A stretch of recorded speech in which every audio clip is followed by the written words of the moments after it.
Rich here. Hey man, if you're a fan of Izzy, you might be a fan of me too. I'm the guy that gets people to lose a lot of weight. I have something free for you guys. This is no clickbait. Just go to vinnytortorich.com and there's a big banner. It's a free PDF, how to lose weight. It's an intro guide to NSNG at vinnytortorich.com. Go check it out exclusively for anyone who listens to Izzy Presley. Thank you. RockstarLeatherworks.com is your home for badass rock and roll gear. Featuring 100% handmade leather bands, watches, cuffs, bracelets, and more, Rockstar Leatherworks has something for everybody. Whether you are going to the show or you are in it, you can find something to fit your needs. Choose from a variety of designs or create your own masterpiece. Their bands and watches are second to none. They also ship internationally. Who needs a stage to be a rock star? Check out RockstarLeatherworks.com. Hey ladies, Sass Pants Designs will take that rock shirt that everyone has and make it your own in a flattering, sassy, and simple way. There are one-of-a-kind tank tops, lace-up tees, and tube top dresses already in stock. Check out the online store at sasspantsdesigns.com and like Sass Pants Designs on Facebook for special offers and custom orders. That's sasspantsdesigns.com, sasspantsdesigns.com. Sass Pants will make you the envy of the party. Replay Guitar Exchange is your premier independent guitar store. Being independent is good. With all of the major brands, including new, vintage, and pre-owned, you can find the guitar, bass, amp, or accessory you are dreaming of. From vintage to the newest models, Replay Guitar Exchange can help you find that perfect piece. They have industry veteran expert staff, all players like you down to the owner. You aren't just getting a great guitar, you're getting the Replay difference. Find them online at replayguitar.com and find your dream guitar today. Hi, this is Bobby Brown, and welcome to another fucking podcast. My liver's all twisted up. But you know what I did? I loaded up with alcohol, more specifically vodka, whiskey, beer, tequila, more beer, more vodka, more whiskey, and more beer. Who wants an orange whip? Orange whip? Orange whip? 3 orange whips. So you're bored, are ya? I've come here to break your monotony. Let me have my piece, because I'm shooting with this one, folks. I don't care, man. The unscripted, uncensored, loose cannon of commentary. Why did you say that? Why? Why? You come out with stink like that? Poop. Your poop mouth. Poop out of your mouth. See, son? Old legends never die. They just lose weight. Like a legend and an out-of-work bum look a lot alike, Daddy. I've got a midget friend, an albino friend, and another friend who thinks Lord of the Rings is real. Together we call ourselves the Unfuckables. Winton is in. Let the fun begin. Body touch. God, you're an asshole, man. I've never heard of Van Halen. Hello, Hollywood. Hello, world. Hello, my loyal minions. It is good to see you, and as always, good to be seen. Izzy Presley here on another fucking podcast, Drunken Summit style, talking the almighty Metallica this evening. Got a great lineup of fine folks, I should just say, that are going to join us tonight on the Michael Brandvold Marketing Skype line. Before we get there, make sure you guys hit up all the social media at Real Izzy Presley all the way across the board, Twitter, Instagram, and Facebook, and of course the show page, which is another effing podcast, which you can buy merchandise on. Yes, and you can donate. That's right, izzypresley at yahoo.com. If you really like what I do, simple. Send money. I am okay with that. Coming up on Thursday, I'm doing a special one-on-one with Andre Cuomo, I think is how you say his name, from the very first season of The Real World. He is a musician, and he's a Kiss geek, so something tells me that we are going to be talking about Kiss pretty much the whole time. But it's going to be fun, so check that out. Next week, speaking of Kiss, we are doing the Kiss solo records. Got a great lineup as well next week. Ron Keel will be joining us. Dan Epstein is returning. Holy shit, you know what I forgot to do? I forgot to hit record on the video. I did that with Chips and Up on Thursday. That's all right. So the video is recording now. So you guys be quiet just for a second. We got Ron Keel. Dan Epstein is returning. We've got Hal Sparks and the cat from the band Earl Ray, who just did that killer country version of, yes, cherry pie. All right, let's get to the Michael Brandvold marketing doom line. Yeah, if you have a band, you need marketing done, you need PR done, you need any of that good stuff, hit up Michael Brandvold. He works with a lot of great bands, such as Accept. It's one of the big bands that he worked with, and he busted his teeth learning while working with Kiss. Hit him up, michaelbrandvoldmarketing.com. Welcoming to the show for the first time in a long time, Jacob Bunton from Neon Coven, who has a brand new single out, which is badass. Oh my God, we got Daniel Dekay returning to the show from Exciter, Banger Films, and Diamonds. DJ Will is back. It's good to see you, Willem. Welcome, KNAC, of course, Monsters of Rock Cruise, and hosting all the great live shows at the Monsters of Rock Cruise studios. And first timer, but not the first dwarf. He is the bass player. Yes, we brought in Johnny Dwarf. Welcome. Hello. Hello. Handsome one. Welcome. So how we doing, boys? What's going on? Good. We're doing well. the one word answer. He speaks for all of us, man. He speaks for all of us. Right. Before we get into all this, let's kind of talk about what we guys have going on. I mean, everybody's kind of like looking for shit to do, but Neon Coven just put out a new song. Yeah, we did. We recorded a whole record in quarantine because everybody was, bored shitless. And obviously, Ace sitting on tour with LA Guns right now. All the tours have been canceled. So everybody had free time. And we, got in the studio, recorded a full-length record, 11 songs. And the first single is called Blame It on the Drugs. And it came out on Friday. Nice.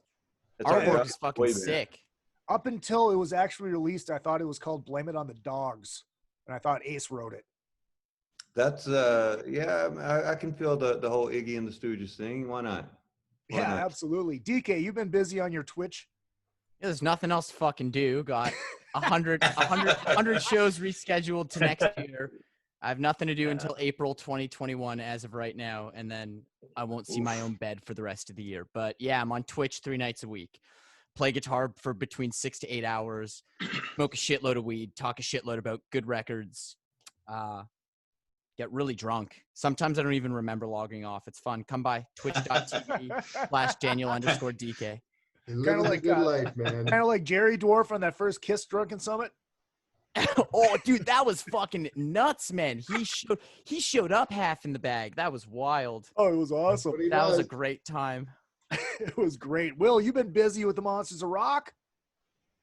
Yeah, it's been an opportunity to, not only step out of the house and step out of the garage, because I'm just creating projects of things to do, helping out, some ancillary things at the studio, did some introductions, did not a Q&A, we did a live auction with Junkyard.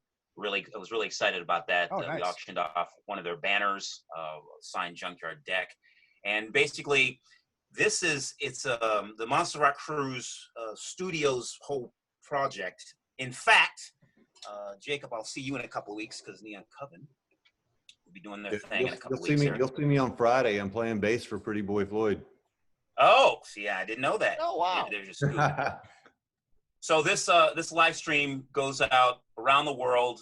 It's an opportunity for fans of these bands that we're going to see them on tour, can see them at one actual location, a full show with great visual presentation, the whole deal. And like I said, all the hustle and bustle of the studio itself, the crew, and the bands themselves, at least the ones in Los Angeles, it gives us all something to do. Because yes, it's a stopgap. It's not going to be forever. Meanwhile, all these live shows, it's really important to people that, I speak for myself. Music is very important to me, every aspect of it. Marketing, radio, retail, touring, merchandise, live. That's the big deal. So for the last month plus,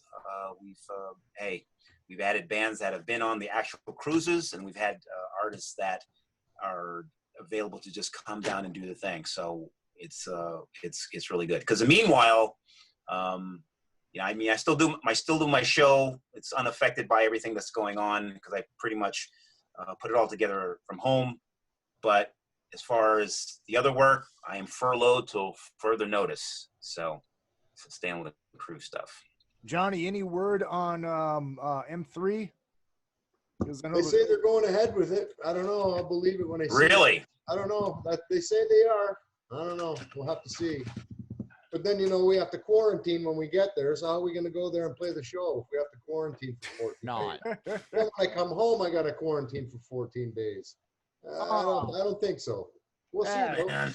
That sucks. Was that I'm the not only? worried about it. I'm just building my racing boat right now, so I'm okay until we start playing again. Wait, does that mean if by some remote chance that golf tournament happens this year, if I come up to host it, I have to be quarantined for 2 weeks before the golf tournament? Yeah, I don't think that golf tournament's going to be happening. Just to let you know. Yeah, not this year anyway. Yeah. Like I can't see it. Yeah, well, it's getting too late for that. Yeah, all right, well, let's start this Drunken Summit off right. Gonna drop a shot of I'm gonna stick with the H2O. I'm gonna be the Boy Scout of you bunch. Same. We got 3 sober people here tonight. And then Don't worry. I'll take Don't worry. Yeah, I know you will. The kids will be drunk by 9. Yep. So yeah, we're gonna talk Metallica. Metallica for me, I guess I'll start because it's my show. Metallica for me started on the Monsters of Rock tour, 1988. I guess I had heard of the band. I had seen the shirts. I hadn't heard anything by them, even though our local station was playing them, and I didn't even realize it. Even when I was listening to the Metal Shop show that they would play on the local one, not the Charlie Kendall one. And I knew nothing by them. I remember the MTV special for the tour, and they played Sanitarium, and I thought it was Death by Stereo. I had no fucking clue. And I remember we went to the show, they came on, and they started, I can't tell you what they started with. I don't remember anything except looking at my buddy going, what the fuck is this? And then they played Sanitarium, and there I am rocking out Death by Stereo. No, looking like a complete fucking idiot. I bought Puppets the next day, and it was fucking over. That was my intro to Metallica. It's a really good one. Oh, thank you. Thank you very much. Let's go to DK. You're the youngest pup here. I would love to hear your Metallica story. It's like it's not an exciting origin story. It's like I was always into rock and roll, grew up around records and music my whole life. And like after I graduated from Zeppelin, AC/DC, Nugent, and Kiss, it was like I found heavy metal on my own, and like the lightest of the metal bands were the mainstream ones to get into. Metallica, right. Saint Anger was coming out when I was in high school. Like they were like pretty fucking huge band. Mm-hmm. I listened to them. I kind of outgrew them pretty fast though. I like got into the discography really hot, went and saw them live a bunch, and like really grew out of it fast. And I was like, Slayer! But you know, now looking back, they're like a very, very pivotal, influential band for me. Well, let me ask you this. Did you get into originally like Load and stuff like that and Reload and then work back? Or how was your introduction? I thought Saint Anger, like Frantic, was a really cool single. And because of that, I was getting into the older records. But it was like, I was already hanging out with people with cool record collections. So they were like, oh yeah, like Saint Anger, like get the fuck out of here. Like here's Ride the Lightning. Like, so I had that positive influence in my life as well. Someone guiding me away. I had like, you know, older siblings and fucking cool people to talk to that were guiding me through the bullshit. That's how that's why I was listening to Slayer when I was fucking 14. Nice. Jacob, in the South, Alabama, what was, how long did it take for you to discover Metallica down there? So this is how I discovered Metallica. Wow. Killing's my business and business is good, baby. Okay. Yeah. So in the South, you know, Metallica was huge, and to this day, you know, obviously still really, really huge. But because of like MTV Headbangers Ball and stuff like that, Metallica never did a video until Injustice for All. Like, so their first video was like 88 or 89 or something like that. But Megadeth started releasing videos pretty much from, you know, Peace Sells album. And so I started on Megadeth, like watching the P-Cells videos and Wake Up Dead and stuff like that. And then I went backwards to Killing Is My Business. And then that became like my favorite Megadeth record. To this day, it's my favorite Megadeth record. I just love it. And then I heard, you know, Mechanics. And then, you know, I discovered Metallica a little bit later. And when I heard Kill 'Em All, the first record, I'm like, oh, wow, it's the Four Horsemen is Mechanics. From the Megadeth record. So, and Justice for All was the first Metallica record that I heard. Johnny. Oh, Christ. You have a great Metallica story. Oh, man. We're going back to 86, man. All right. Well, hold on. Before you start that, I have to play this for you and everybody and Bruce. All right. Sorry to interrupt. June of 86, man. I think I was 15, maybe 6. I think I was 15 years old. I heard Metallica was coming to the Pine Knob Music Theater in Ann Arbor, Michigan.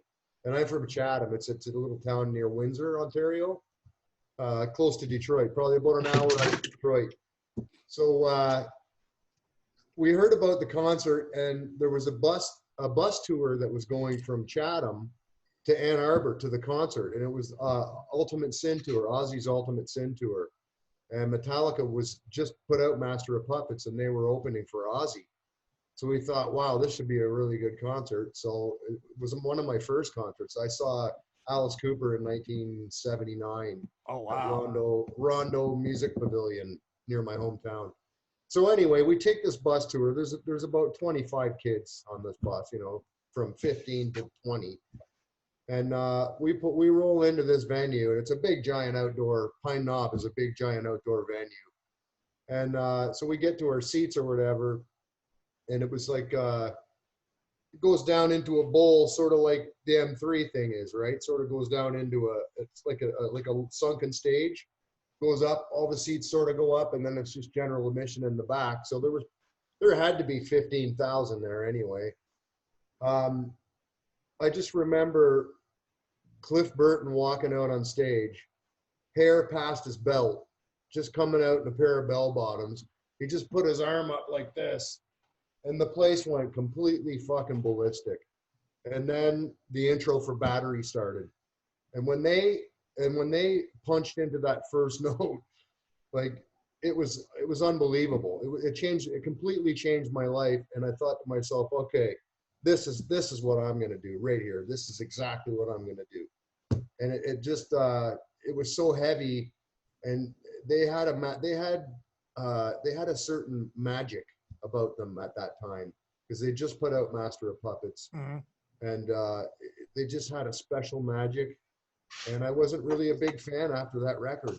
I don't know, even before, even Ride the Lightning, I wasn't really into them that much. But when they put out that Master of Puppets record and they came out at that concert, it was unbelievable. It was life-changing for me. So that was 1986. Did you start playing bass because of that?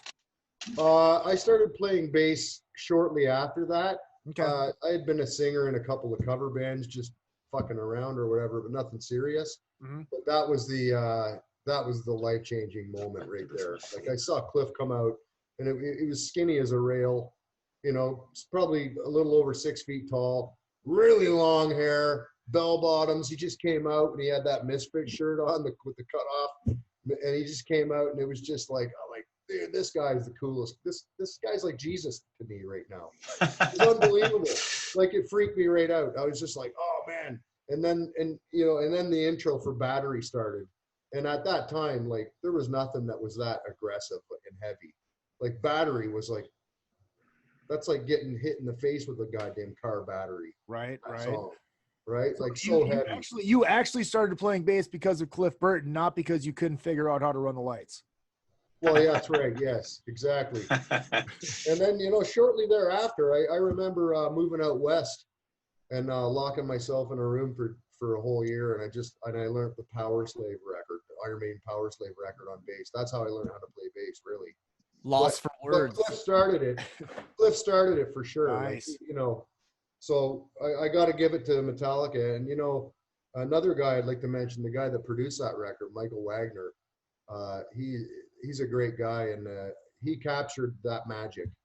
And after that record, like, I like Jason Newsted. I just think they lost their magic right there. All right, we'll get into that. Let's hold that conversation. Let's get to Will, because I think Will's gonna have whip his dick out. Metallica stories, being from Southern California and going to a lot of shows when he was underage.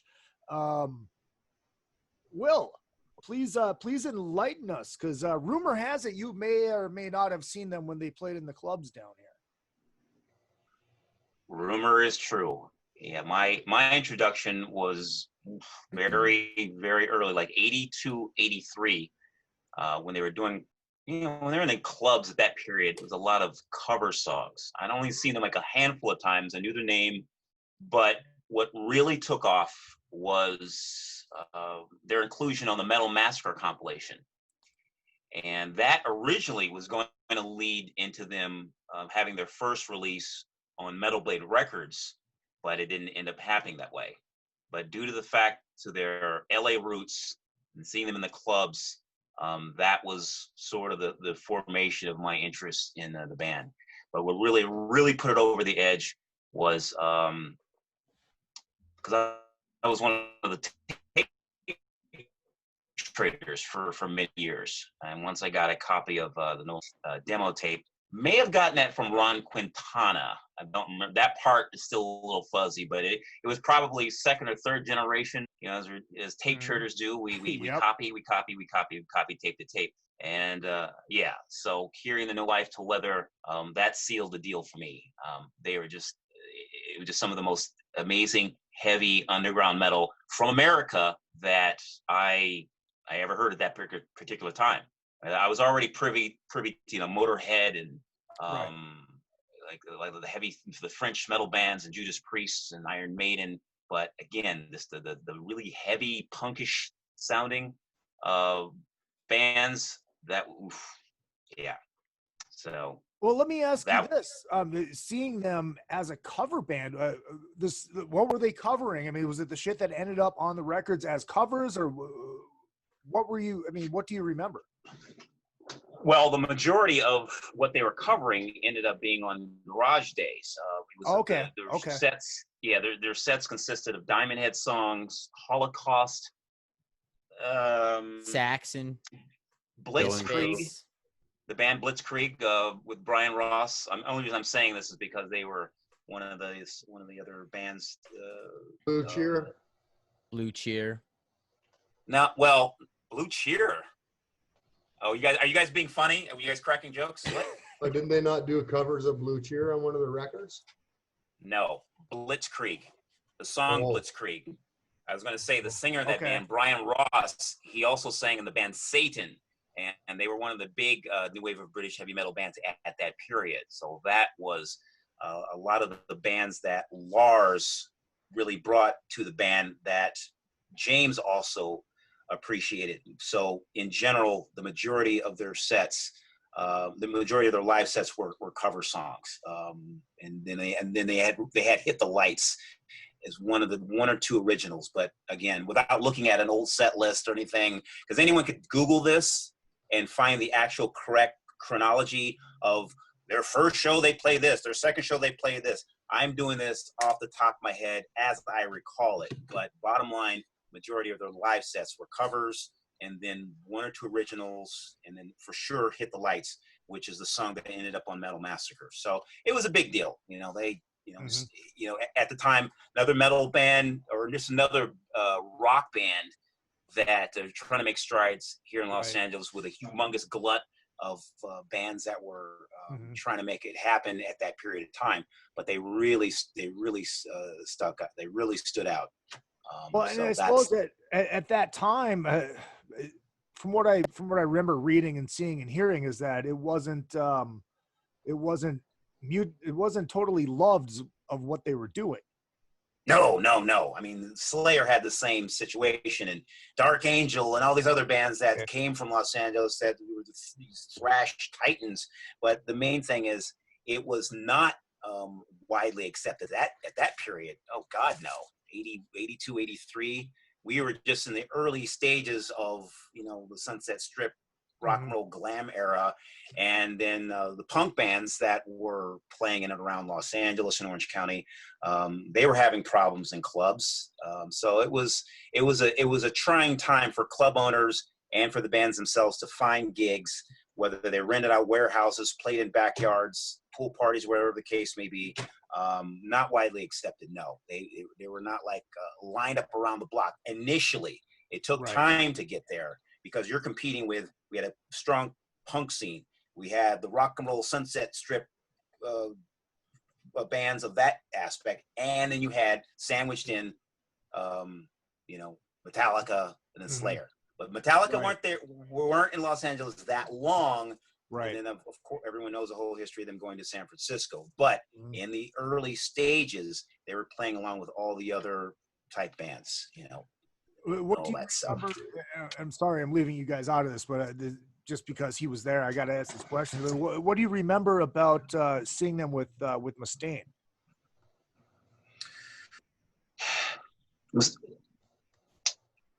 Well, the red hair, of course, and he wore, play the BC Rich guitar, and he was more vocal. He was the more vocal of the guys at the time, as I recall it. But it was, they were all young kids, right? They were all young, and he was really showing he had some technical proficiency with his playing, and this wasn't like some GIT shredding business at that period, but Hetfield could play, and he obviously still does. But even at that period, even at that time, he had chops. He had real chops. So, and then the shows that I saw them with was obviously with Ron McGovney, the original bass player, Metallica, long before Cliff had joined. But it was, rough around the edges, but band like that, really hungry, really hungry. Right. I was just digging that it was heavy. It was songs that I could get into. I dug. I was familiar with them, so that's what drew me into it as well. They played cover songs of bands that I knew about, and they played them fairly well. It may have been scrappy, may have been rough around the edges, but it had a cool name, played the stuff relatively good, and they had some musicianship in the group. So all of that is appealing when you're trying to make strides and rise to the top as far as making headway with so many bands. I mean, we're talking thousands of bands. So I'm just speaking about Los Angeles music scene, which is good and bad, the good, the bad, and the ugly. I'll just say that. We're gonna get into get into Kill 'Em All right after this. First half of the show brought to you by Beater Amplification. That's 2E's beateramplification.com, hand wired, hand built out of Minneapolis, Minnesota. Actually, Mankato. Badass fucking rock and roll heads. 100 watts of testicular fortitude pull two tubes. You have yourself a 50. These things are fucking killer. And yes, they do make bass amps, Johnny. And now they are actually doing they're doing rack mount stuff too, with a whole bunch of different tones on these rack mounts. You go from a Guns N' Roses tone to a Stevie Ray Vaughan tone to a Van Halen tone, all in different racks. It's fucking great. Check them out, beateramplification.com. That's 2E's beateramplification.com. And my good friends over at Mackie, that's 2E's M-A-C-K-I-E. Sorry about that. MACKIE.com. You want to get into podcasting, you want to get into home recording, check these guys out, Mackie.com. I am currently running through the Big Knob Studio Plus and this great condenser microphone that I am running right now. Fucking killer. And I love these fucking headphones. They've got these really affordable studio bundles. Hit them up, Mackie.com, M-A-C-K-I-E. Let's get into Kill 'Em All. I want to hear your thoughts on the first time hearing it. I don't know whoever wants to start, but Jacob, there it is. There it is. This is the original Megaforce. Nice. Cool. Yeah, so there's no barcode on it or anything. I guess this is the one that they would like throw off the stage when they were doing all of that. Kill 'Em All. I remember the first time that I heard it. Like I said, my first Metallica record was And Justice for All, and then I kind of went backwards from there. But the first time that I heard that, I loved like just the rawness of it, the raw power of it and everything, because it was more like killing is my business and business is good. Right. Less technical, but as far as just, that raw factor, it was really cool. I remember the song that I gravitated toward most, like I said, was The Four Horsemen, because it was mechanics off the Megadeth record, pretty much with different lyrics. Right. And then their cover of Am I Evil actually introduced me to Diamond Head. I'd never heard of Diamond Head. So it's cool how that, kind of transpires. Yeah, well, I was just gonna say that it's like that's the one thing that people forget about Metallica is how they introduced a whole generation of people to music they probably never would have fucking heard if it wasn't for Metallica. Do you know how many people would not have ever heard of the Misfits if it wasn't for Metallica? That's crazy. Kidding me? It's like, Gonna say Diamond Head fed their families off those royalties. Yeah, right. Still do. No, they're very very transparent about that in all their interviews. They're thankful as fuck. All right. Good question. Yeah. Johnny, you said that, obviously Master is your fucking Metallica record, but what are your thoughts on Kill 'Em All? I like Kill 'Em All too. I like Kill 'Em All, Ride the Lightning, and Master of Puppets. They're my three favorite. Obviously Master of Puppets is the number one for me, but yeah, I really like Kill 'Em All. And I do like the fact that, Mustaine had input on that record, or some of the songwriting on those as well. And I actually had that vinyl, same Megadeth vinyl with Mechanics and These Boots and all those songs on there. I thought that was cool as hell too. And fast, and it was faster than Metallica, which what I thought was cool. Back then, the fast is where it was at. You had Venom, Exciter. I had all these bands back then that were fast, and fast was cool for me back when I was a kid. Mm-hmm. And obviously, I like the fast stuff now. So right. So that's why you're playing with the Killer Dwarfs. Yeah, exactly. You guys move any faster, fucking Russell fucking fall over and break his hip. Yeah. Dirty Weapons is my favorite thrash song. Yeah, we got Burn It Down. That's pretty fast. I like that Russ's vest says heavy metal on the back. I'm like, fuck yeah, it does. Well, it should say thrash metal. It's the best. Killer Dwarfs is the best thrash metal band ever.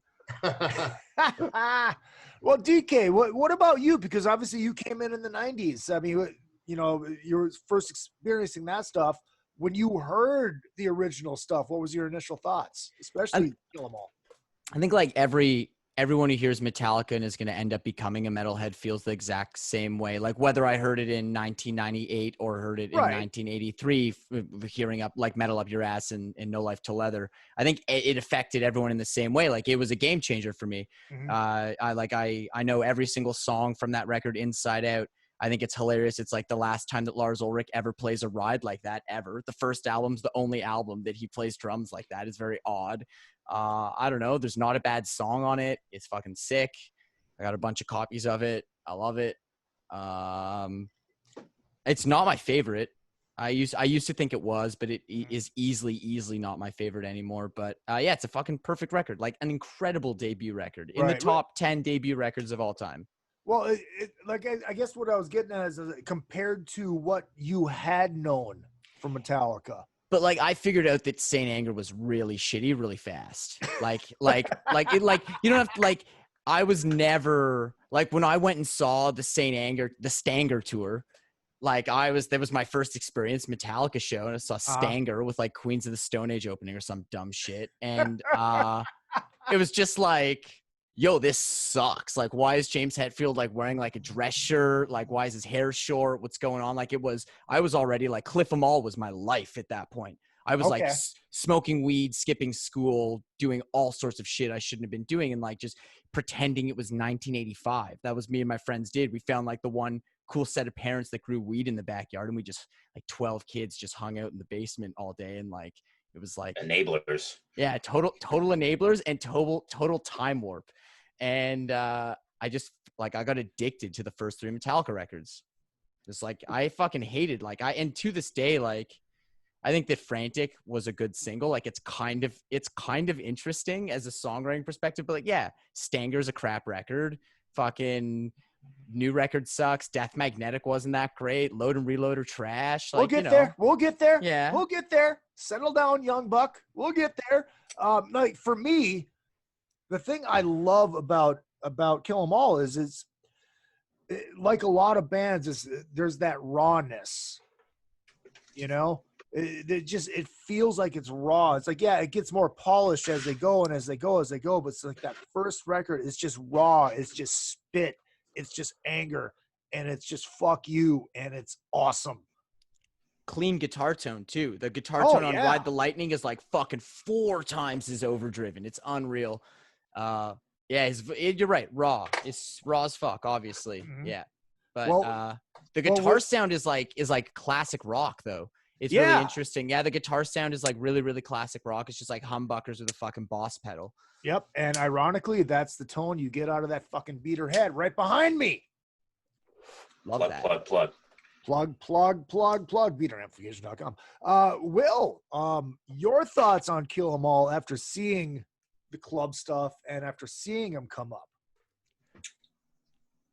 Raw, flawless, one of my favorite releases really of all time, because I got to live through it in terms of seeing them when they toured, in '83, hearing all those songs live, and then when it came out, I'm like, wow, that's what became of that song, and oh yeah, that riff, and oh yeah, okay, so everything about it. I mean, the cover was cool. The original album title was going to be called Metal Up Your Ass, which of course I think Johnny Z had suggested to switch that up because the distributors weren't going to. Right. It wasn't going to fly at that time. But just hearing that over and over, I think I wore out about 2 copies. The cassette too. Oh wow. Yeah. Nice. Yeah. So I listened to it nonstop. It was a constant thing because they were coming back with a person that wasn't with the band from the get-go. Right. Kirk Hammett came into the fold, from Exodus, and all the changes that took place from their initial start to when Ron was there. Then Ron was out, Cliff came into the picture, and then you have Dave in and then Dave out, and now you have really a revamped lineup on this release. I mean, Kurt literally, he basically learned, those riffs and his parts, like being flown in to do that album. And this is what we hear at the end result. One of the fucking heaviest debuts of all time when it comes to metal. It's it's all Dave Mustaine's solos on those signature songs too. Like Kirk had no time to write. He didn't write. Kirk did not write on the record. He's playing like David's fucking mechanic solo. That fucking stupid climb. It's like he had no time to do anything. He was just keeping the demos. It's interesting. And everybody that rips on fucking Kirk Hammett as a guitar player, it's because he sucks. Yeah, I disagree. He doesn't suck. I'm being an asshole. I'm being an asshole. He doesn't suck. He doesn't suck. I know. He's just very average. You didn't see or hear him in Exodus in the early days because a lot of some of those riffs he brought some things from Exodus to Metallica. That's really? Fact. You're definitely right riffs for sure. But when it comes to Exodus, Gary Holt is the guy, man. Yeah. He's your dude. He's the riff miner, man. Gary Holt's the king of thrash riffs. He is the goddamn king. Yeah, but just focusing on the person that's in Metallica, I'm just saying as far as it's okay, though. He brought some. He did bring some nuances with his playing on Kill 'Em All.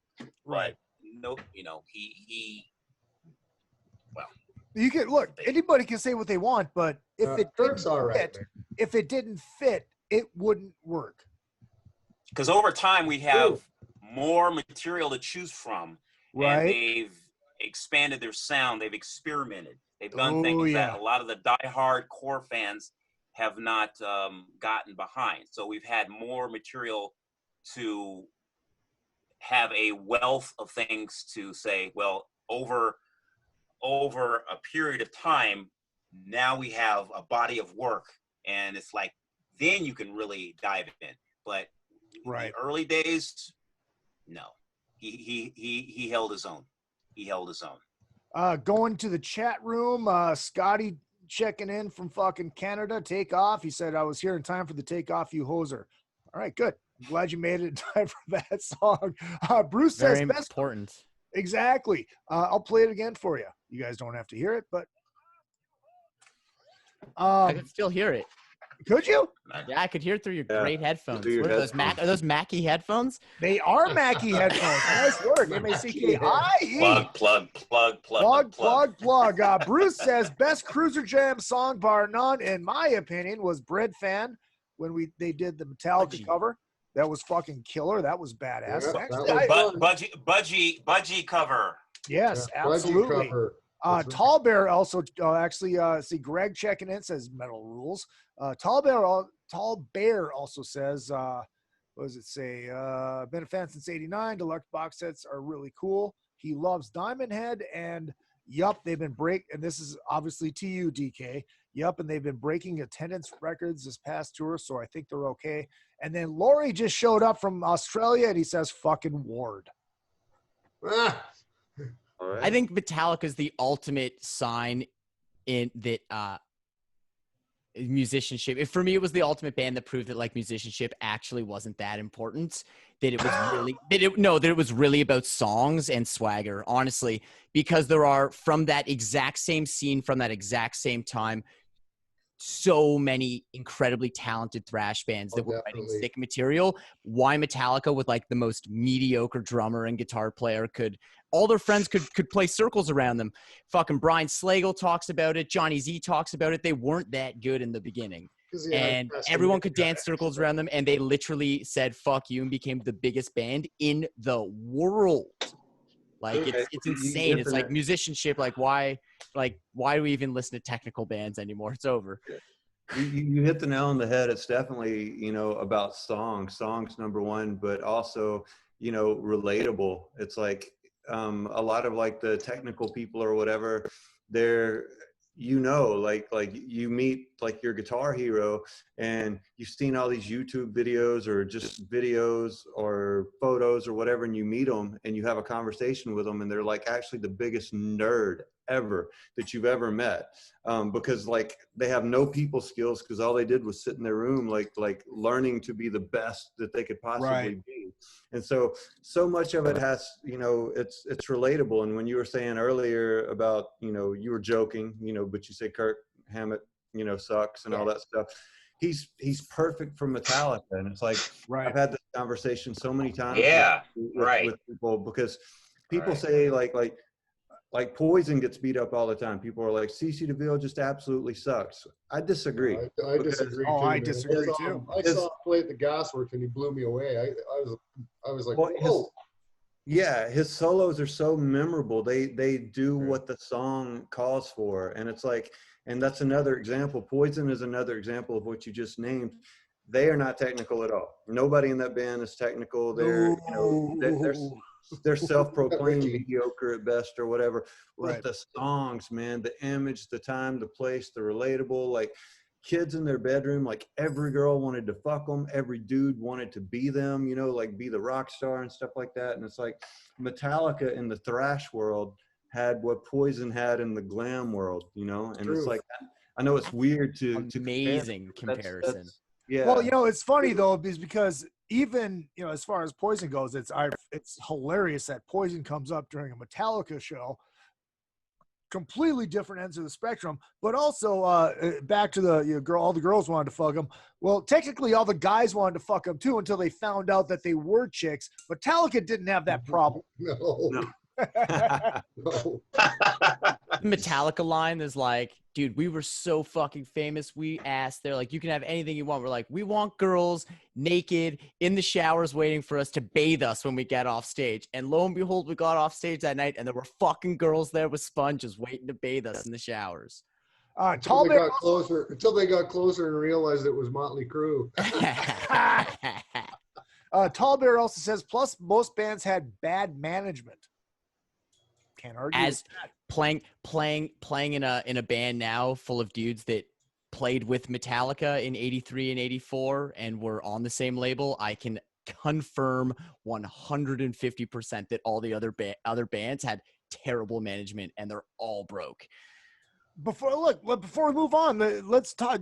Did they tell you stories? Do you pick their brains about those days? Of course. Yeah. Dan Beeler contacted Johnny Z after he released that book and they chatted. And I think Dan's going to write a book now because like the run-ins with Metallica aren't that significant in that era. They're more like partying. Like they're the same age range. Yeah. And the Merciful Fate and Motorhead Exciter tour was really big in the US. And like a lot of people were coming out to that. It's like, like James came out to that. Jeff Becerra from Possess, like all those dudes were there. So there are all these run-ins and like these stories of Dan Beeler and Hetfield and Lemmy like partying and doing mountains of speed and just like rocking out. Sounds accurate. But the real significant stories that they tell me from that era, because there's a famous tour. It was Metallica opening, Exciter playing above Metallica, and the Rods headlining. It was this UK tour, 1984, and this is so weird. Only this would happen in the UK in '84. They all showed up. Everyone flew into London for the tour. It was like 12 dates, and they landed and found out that the tour had been canceled. Like I'm like, wait, what do you mean? The day before, like, yeah, like I think the Rods weren't as popular as people thought, and the rooms were all too big, so they canceled the tour the night before. And so they bought a house or rented a house for like 2.5 weeks, and Metallica and Exciter kind of like, there's all these photos of this era. It's gonna be in this book. It's fucked. They partied their faces off. Exciter also toured with Megadeth. Both of them in vans on Killing Is My Business. Oh, wow. There's tons of photos of Dave Mustaine wearing Exciter shirts on that tour. Do we have somebody joining us right now? Who's hanging? I don't know. I think this is Will's. Is this Will's secret guest? Yeah, it's Will's secret guest. Gentlemen in the room, I decided if we touch on the early days of Metallica, I decided to sort of add another person to the mix. And before we get into the deeper albums and whatnot, this gentleman was there in the beginning, even more so because he lived in the Bay Area. This is one half of the authors of Murder in the Front Row, Mr. Brian Lew. Fuck yeah! Welcome, hey sir. Fuck. Hey guys. Anyone knows about Kill 'Em All? Brian does. So Brian, welcome to another fucking podcast with Izzy and a bunch of hoodlums, hair farmers. Hoodlums. Thanks, dude. Can you guys hear me? Okay. Can you guys hear? Okay, cool. Yeah, we can hear you. We lost your video, but we can hear you. Oh, you lost my video? Yep. That's weird. Hold on. There we go. There we go. All right. Well, this is perfect timing because we were just talking about Kill 'Em All. Awesome. Where does your history with Metallica start? It's kind of nuts. So backing up, so like, I was 16, whatever. Like Kerrang magazine. So Kerrang magazine had pen pal ad. This is like 1982. Like I was like a kid. So my history with Metallica is primordial. Like Kerrang magazine, you could run a pen pal ad for free. So like you'd send your pen pal ad, in, and like you'd get, and back then tape trading was a thing.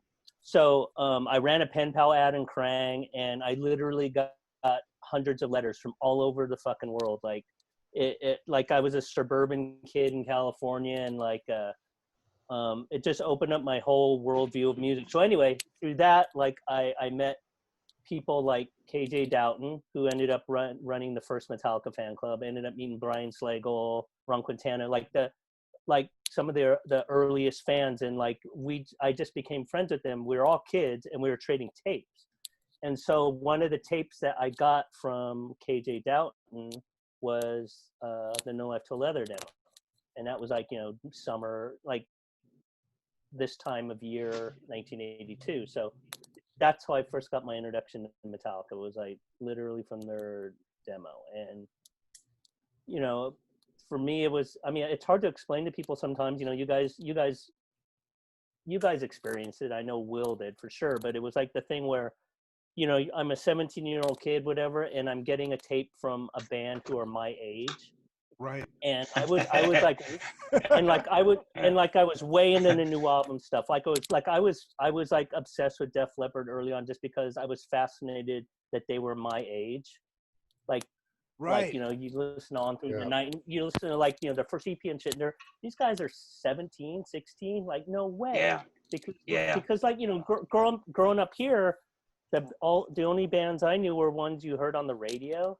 And like Aerosmith and Kiss, like, oh my God, they're like, they're like, they're gods. They're like, I have nothing in common with, they're gods. Like, I could never talk to them. But then, like, the thing with when I started tape trading and getting into getting tapes like from Metallica, were like, these dudes are the same age as me. Like, that blew my mind right away. And then with Metallica, like, the whole thing was for, the year previous to that, I was way in a new album like Iron Maiden, Motorhead, Tigers of Pantang, and like they sounded European. Like, that's what struck me, because like they sounded European. Like, they're from LA. Like, again, it was that type of thing where like it's hard to explain to people, because like now music is so accessible, but when you found something that was that grabbed you that profoundly, like you found your tribe, you know what I mean? Like, I'm sure all you guys have the same story where like you when you found out about metal, it's like you found your tribe. Right. And like, and like nowadays with kids, it's hard to explain, because like, they can just go online and like, oh, look, there's a Facebook group for what I'm into, sort of thing. And like, so sorry, I kind of like. No, it's great. But like once, Will will attest to this. Like, once sometimes I'm reluctant to talk about it, just because. But then like once I get into it, it's like it means so much to me. You know what I mean? It's like I kind of just go. Well, that's a passion of it all, Brian, and just to tack on to what you were saying about the guys are the same age as us at the time. The handful of times I did see them in the clubs in Los Angeles, and when I heard the cover songs that they were doing, what really caught my attention was, I recognize those songs. Those are the songs that some of the 45s that I got at the from the import section at Blue Meanie Records. I'm like, wait a minute, it was Diamond Head. I know that. Wow, they're actually covering that song that I have that I paid like a fortune for. So that was a big deal. It's passion. It's a passion, and it's just like that sort of thing where like thank God, like all of us have experienced it. I don't know about other. There's the punks have the same whatever dynamic, but like metal, it's different. I don't know. Like, well, I think with metal, it's like punk. My whole thing was when I was a kid, I didn't get into punk because it was too real world. Like it talked, like, oh yeah, the world's fucked up. Like the politicians are fucked up. Yeah, society's fucked up. And like my whole thing was, I was living in the suburbs and I wanted to escape. Like I read Stephen King. I read like, Lord of the Ring. Like I was way into science fiction and fantasy. Like it was to escape because like I didn't have a lot of friends and all that shit. But then when I found metal, it was like, whoa, Iron Maiden singing about like, murders in the Rue Morgue and, Edgar Allan Poe. And like, it was that sort of thing where it was an escape. It didn't make me want to go out and murder people and stuff. But it's like, it was like an escape. And like, it's hard to explain to people now what, like what. I got it. But like with people like us, like metal especially, it was an escape where like, I didn't want to be reminded what the real world was like. Right. Like, like later on, like I got into punk and like, I totally got into Black Flag and Dead Kennedys and all that. I got it. But when I was like 16, like that's the last fucking thing I wanted to hear because like, it was like. Same with me, man. you know, and so then like, you know, metal, it's like, you know, and then, but then, so then when you found those metal fans, it was like finding, again, like it was finding your tribe. And with Metallica, it was like finding your tribe. And they were the first dudes I ever met who were actually in a band. Like I had friends who played guitar, like I tried to play guitar. And like, but you know, when I first met the Metallica guys, you know, they were the first, honestly, the first guys I ever met who were actually in a band. And so like, that was even kind of more profound just to see what happened with them. Like just for me personally, cause like for me personally, you know, I just met them, you know, they had a demo out, like that's amazing. Then I met them and they played in San Francisco for the first time. And that was amazing. Cause like, you know, that was the first time I ever saw a band that I knew on stage, and like, wow, like that's amazing. Like these dudes are in the band and like they're a great band. And like, you know, just for me personally, it still kind of really blows my mind, like what they became. Like, you know, they basically became like the Led Zeppelin of our generation. And like, but you know, they started exactly where we all started. You know, they were those nerdy metalhead dudes in their bedroom listening to Aerosmith and Led Zeppelin and Sabbath. Like they all those guys started in the same place as us. And like, you know, again, like, you know, I don't know about other music genres, but like, I mean, it's hard to translate. Like, you know, it's easy to talk to people like dudes like you where like, you know, you get it. Like we've been there, but when you know, people who came later, like they found out about Metallica through MTV or the radio even, like, you know, they already like, oh, look, there's that band on MTV. Like I'm into them or whatever. And it you know, maybe you know, it's hard for me to say if people have the same feelings about a band. I mean, I'm sure they do, but it's just hard for me to relate because like, you know, for people like us, like, you know, we had to hunt down records. We had to go to the record store. Like, you know, when we were kids, we had to take a bus. Like for me, I had to take a bus for an hour to go to a fucking Tower Records just to look in the import bin. And if there was nothing there, I just went home. And if there was something there, it was amazing. Like, but like, you know, like my favorite. DK, looks like DK. Good. I'd say DK had a lot of trips to the store, so I would imagine you got by okay, right, DK? Look at that monstrosity in the back. I love it. There's been a few, So where is everybody based? Are you guys all in SoCal? Well, I'm originally from St. Cloud, Minnesota, but I'm in beautiful downtown Burbank now. But as we'll get to everybody in a second, but I wanted to respond to something you were saying about how growing up in St. Cloud and what you were talking about, I was like, yeah, all these people discover them from MTV and from the radio.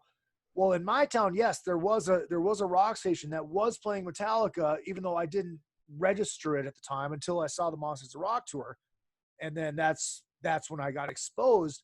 But then when One came out as a single, they're playing them on the local pop station. They were playing One on the local fucking pop station. Like, you're playing fucking Metallica on KCLD?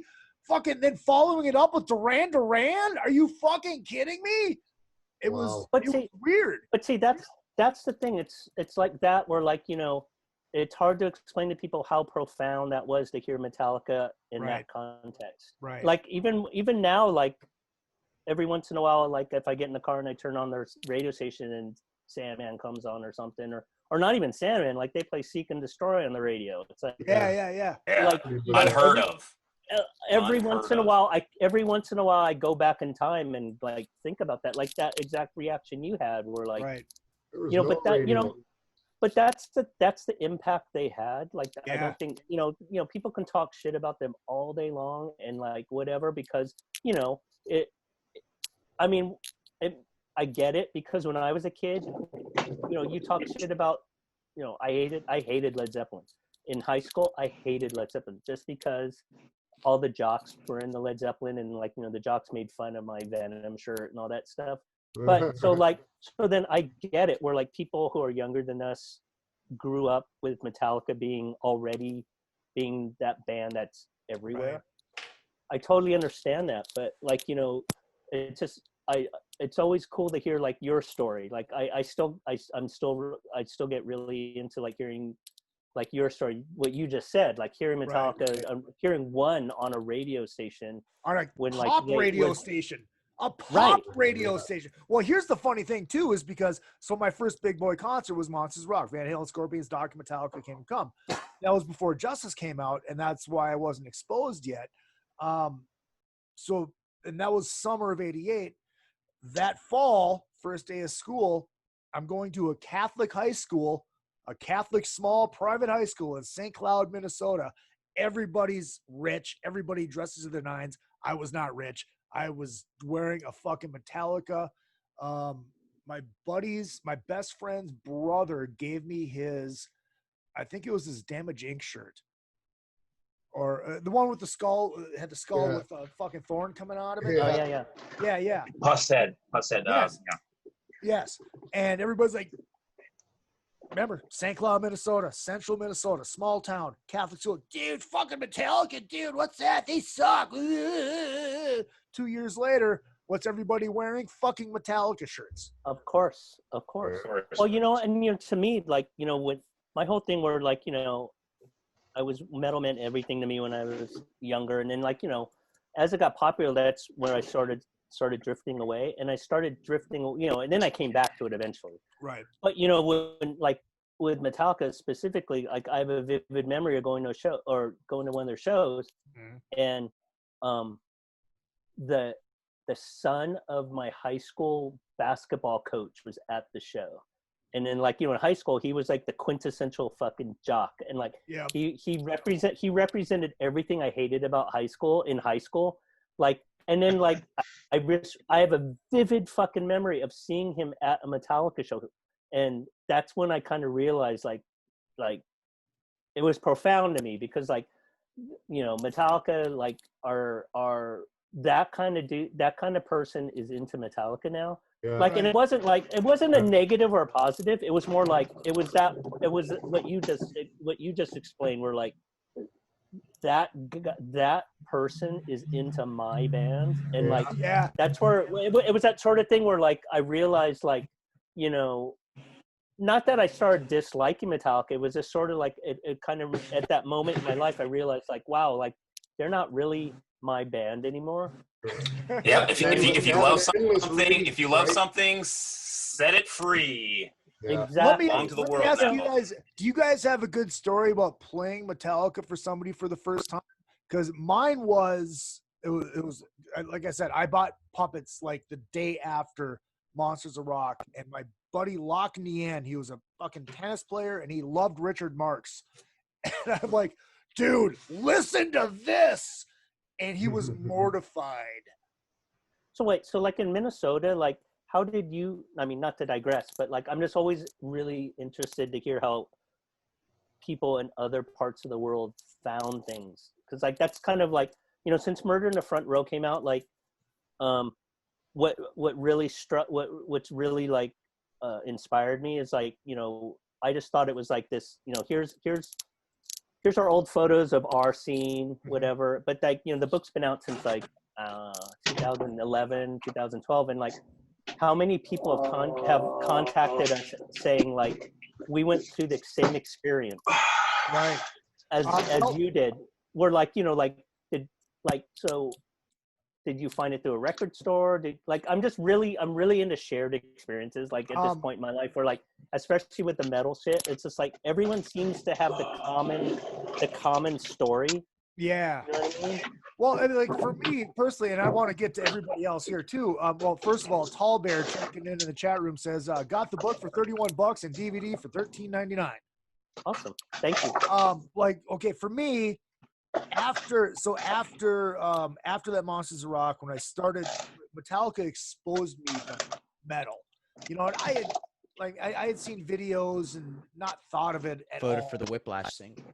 And but our local rock station was a locally owned rock station, Rockin' 101, which I ended up on in 2010 doing afternoons.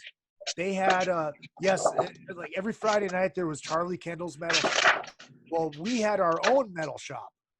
It was metal. I mean, it was, and I discovered it after I discovered Metallica. That's where I discovered, like, Suicidal Tendencies, because they would always play Institutionalized, Scatterbrain, Metal Church, bands like that. That's where I got exposed to all this stuff. And then, being in high school and then finally going to parties that would have metal on, you get exposed to even more. That's when I got exposed to Slayer and all that kind of stuff. That's how it happened for me. DK, pour yourself a shot, by the way. Like Jacob, I would love to hear about, especially because growing up in Alabama. Yeah, well, you were asking about a specific story the first time you played Metallica for someone. My specific story is I was a little kid and I wanted to go to the Metallica concert really bad. I grew up really, really poor. It was just me and a single mom. And my we had some people or whatever that had some Metallica tickets. And so my mom was the first person that I actually played Metallica for because I wanted to go to that concert. And it was the Injustice for All tour. And DK, get it up.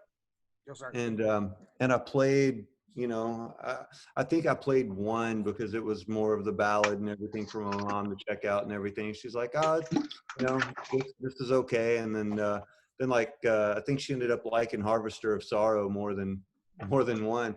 But it was interesting. Yeah, it was my mom that I actually played Metallica for, and then we ended up going to the Metallica concert. Wow. And Queensryche opened. It was the Operation Mindcrime tour, and so that was really cool. Yeah. So it's just the way that I discovered things in Birmingham, Alabama. Like as far as heavy metal and music in general, was I would go to the local food store like Food Lion or something like that, and I would look at Circus and Hit Parader and Metal Edge and all the different magazines and stuff. And even bands that weren't really big, there would be just a little blurb about them in Circus or something like that. Yeah. Or and then of course, like in the back of Circus magazine, just like all of us are talking about, tape traders. It's like you would see ads, where people, not just tapes but VHS, and so I just started doing that, and that exposed me to so much music. That's amazing. There's some damn fine parroting right there. Wait, so you grew up in Birmingham? Yeah, I did. My wife's from New Orleans, and all of her most of her family's around Millry. Oh, that's awesome. Where do you live? I'm just south of San Francisco, but I've been to Alabama dozens of times, Yeah. But, it was a cool place to grow up. As far as music goes, it's like you had every genre there, every scene there. So it was really cool. And like you, I grew up and I didn't like Led Zeppelin. Was Birmingham a college town? Yeah. Is Birmingham a college town? Tuscaloosa, which is 45 minutes away, is a college town. And Birmingham does have UAB, which is the University of Alabama at Birmingham. So it's super interesting to me because you growing up in Alabama, you found out about bands through magazines, and then other people found out about it through the radio or whatever. But when you found it, it was it's the same experience. That's what kind of blows me away. For sure, it still blows me away. Well, it's like Izzy was saying, when One came out, all of a sudden, the pop station was playing One. You got to remember, radio was a lot different then. Now everything is not just format specific, it's micro format specific, because you have active rock stations where you're only going to hear active rock. You've got alternative stations where you're only going to hear alternative, country stations, whatever. But growing up, radio was a different thing because it's the charts weren't split into active rock and alternative and pop and stuff like that. They were split into current and classic. And the country, of course, and stuff like that. So on the stations that were playing current, you might hear Touch Me from Samantha Fox. And right after that, hear La Bamba by Los Lobos, and then One from Metallica. And that was, that was just the norm because it was a current. Ironically, you said Touch Me by Samantha Fox. I knew you were going to say something. No, I was going to go pull it out because I was going to go pull it out, baby. I got this cassette player a couple months back, and I had this bag of cassettes from when I worked at Universal, and the first one I opened up to put that in was Samantha Fox, Touch Me. Got it. Anyways, Serendipity. yeah. What about up in Canada with you two? I mean, what discovering stuff and playing, like I said, playing Metallica for somebody for the first time. Let's hear from Feinstein. Okay, go ahead, man. Oh, I mean, like, I'm kind of the only thing I think I can add to the discovery conversation as a 29-year-old was that, like, regardless of the fact that you guys had to seek out Metallica and it was the only band that sounded like that, and the fact that I got Metallica, Exodus, Slayer, Sepultura, Death, etc. all at once, like, it didn't really matter because Kill 'Em All still had the same effect on me that I'm pretty sure it had on every single one of you guys. Right. Yeah. Well, I'm from a small town, so my town had 4,000 people, and trying to convince those people that Metallica was cool was quite the feat. So I used to travel to another place that had about 20,000 called Chatham, Ontario, and it was a little more accepted there, and there was a couple of guys with long hair there. So that's when I actually first started getting into music, and I started getting into bands, and I was 13 or 14 years old, and I would hitchhike to Chatham just to get out of my little town, because it was just full of rednecks and jocks for the most part. So I would get out of there and go to Chatham because there were some dudes that had guitars and stuff there, and that's what I wanted. After seeing that Metallica show, I was like, well, this is what I want to do now. Yeah. So yeah, I mean, Metallica was a giant influence for me. Like, if it wasn't for that, I don't know if I'd be a musician. Who knows, right? I was from a small town, a rural town in southern Ontario, like mostly, Dutch cash crop farmers. That's where I grew up. For me, it was, I had to get out of there, man, So, like, that fascinates me. That your stories fascinate me. So, like, in Canada, like, you guys in Canada, like, what did you like about Metallica? Because, like, like, I'm always fascinated by this because, like, again, we have the same exact stories. I love the guitar. I love the speed picking on the guitar. That's what got me. It was the. I don't even know how to explain it. I think it was Ride the Lightning that first got me hooked onto it because it was what's the opening track on Ride the Lightning again? Fight. What's Fight. that? Fight Fire with Fire. Yeah, Fight Fire with Fire. When I first heard that song, I was just like, wow, that's awesome. And this, and then, shortly after that, I started getting into, Hello Aids and Slayer, and then, Exciter. I loved Exciter and Razor, and there was a handful of Canadian bands that I grew up listening to. Sacrifice. Yeah, Sacrifice. They're like, they were like the ultimate for me, like Canadian metal band, right? And but it was Metallica that really first really did it for me. Like I was part of the Metallica Legion when I was really young. It's like Bonsai Records was the Canadian. There was this Canadian label, Bonsai Records. They did all those first wave of extreme metal releases, from Celtic Frost to fucking Bathory to Metallica. Yeah, they did everything. Voivod. They popularized that speed metal swirl. So like that was, I mean, even I know that much of the history, even though it's 30 years before I was born. But there was a lot of people back then that really embraced it. Like when we were young, we really embraced it because it was so different. And back then, like I said, people were listening to Def Leppard and Tears for Fears and stuff like that. Whoa. Yeah, really bad shit. Part of Tears for Fears, because Really we'll bad throw down next time I see you, pal. All right, let's That's what stay people on listened point. to back then, right? Like Metallica was so different than everything else that it was. I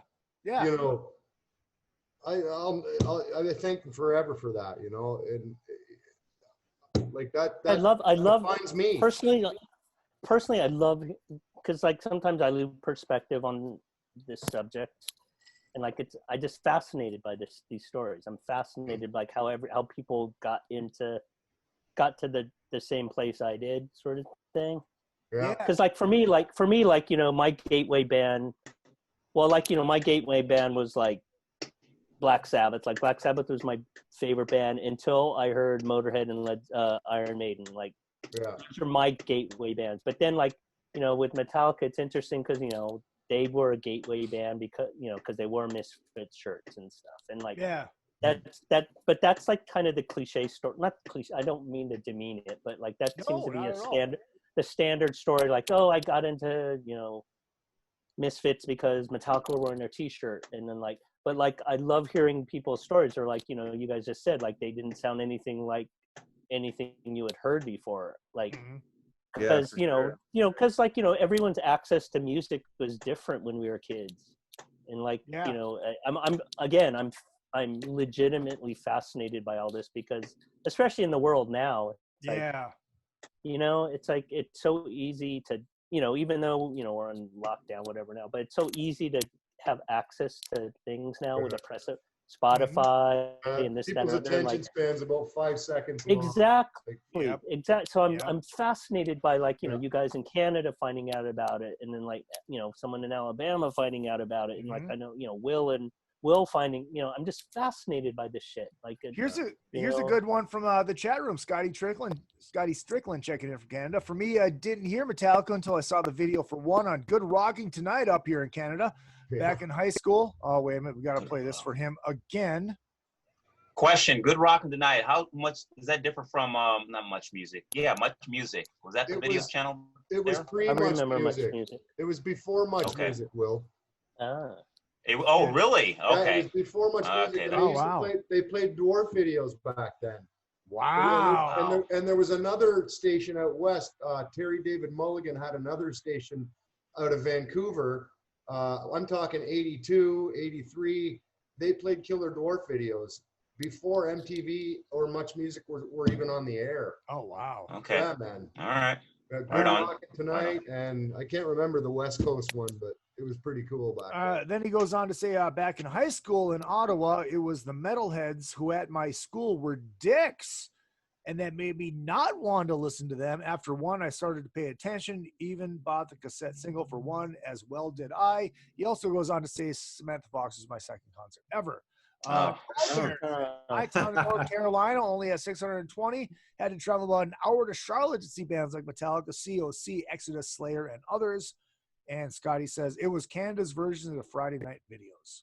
Yeah. There you go. Okay. It was. Brian, I think we had Night Flight here. Yeah, I remember Night Flight, Radio 1990. Yep. The thing with Metallica, the reason that Metallica became the biggest band in the world, and definitely the biggest thrash band in the world, is because it all goes back to what we were saying earlier. Like it's all about the songs, like all about the music, and also being relatable, them as people. But the thing is when you have bands like Exodus and Overkill and Death Angel and Slayer and all that stuff, these are all great bands with amazing riffs. But the one that Metallica had is Metallica had melodies. They had infectious melodies. Right. And actually they had pop melodies played like really fast stuff. And so that's what made Metallica so appealing to people that didn't even realize that they were gravitating towards those pop melodies. They thought they were into it because of the riffs. Of course they were into it for the riffs, but if that was the case, then all those bands that I just named, Testament, everybody else would have also been, Metallica, and all those bands are fantastic. They're amazing. They are so amazing. But Metallica had that pop sensibility with that super fast, thrash, and that's I'm willing to bet if you ask any of those guys in any of those bands that you just named, they would all give it up for Metallica. They'd be absolutely, without a doubt. Metallica put all of them on the map. Absolutely, 100%. And they did it all with no radio and no videos. Right. And I guess like crazy. Also to give some credit. Also give credit to people working behind the scenes in the studio, like Mark Whitakers, Fleming Rasmussen, especially all the engineers, because they're also giving their input, their expertise, and their tweaks as far as their input on the recording of these releases that we all end up loving. So there's absolutely Fleming Rasmussen, especially. That's one of the mention him because he's the one, he kept his ear the best. He still does records now. They're like the best sounding thrash records. Like 10 years ago, he did this Evil record, UK thrash band called Enter the Grave. It's like Master Part 2. It's unreal. It's fucking unreal. Like he totally has. I haven't heard in a while. All right, Yes. let's do this. Well, hey, hold up. I want to touch yeah, on please. one thing. The behind the scenes people or whatever. It's like Michael Wagner, did Master of Puppets. I just did a record with him. He did the Mick Mars record, and like Right. Tons of stories. The whole time we were making the record, he had tons of Metallica stories. And I just want to share this one thing that I always thought was interesting and yet nerve-wracking at the same time. When he was mixing Master of Puppets, he sat there in the middle and of the control room, and Lars was on his left side and James was on his right side. And they weren't talking to each other. They would just talk to him. James would be like, turn up the guitar. And then Lars would be like, turn up the drum. And he mixed the whole record like that. Oh my God. So he would have to wait on them to like leave for the night or whatever, so he could balance everything out, and the next morning come back and stuff like that. But it's like, behind the scenes people for sure. The last time I saw Michael, I wanted to ask him about it, but I was a little reluctant. I didn't want to get into it because I figured that it was probably like that. Yeah. Right. Let's do this. Brian, do you have a few more minutes? Yeah. All right, this cool. Is great. So we're gonna go to a break. We'll be back in about a minute and a half. It's another fucking podcast. Drunken Summit, talking Metallica. We got Brian Lew from Murder in the Front Row, Jacob Bunton, DJ Will, Daniel Dekay, and Johnny Dwarf from Killer Dwarfs all with us. It's another fucking podcast. We'll be back in 2 and 2. The Chuck Woolery. All right. Yo, motherfucking Brian Lew. Rockwood Saloon Authentic Apparel takes rock and roll fashion to a new level with their tees and tanks for men and women. They also make custom shirts, jackets, vests, pants, hoodies, beanies, and more. The Rockwood Graphics Department can design anything from your logo, t-shirt design, promo posters, band swag, and printed at great prices. From tour shirts and custom stage gear to killer threads for the street to the stage, Rockwood Saloon has it all. Rockwood Saloon, authentic rock and roll apparel for stage and street.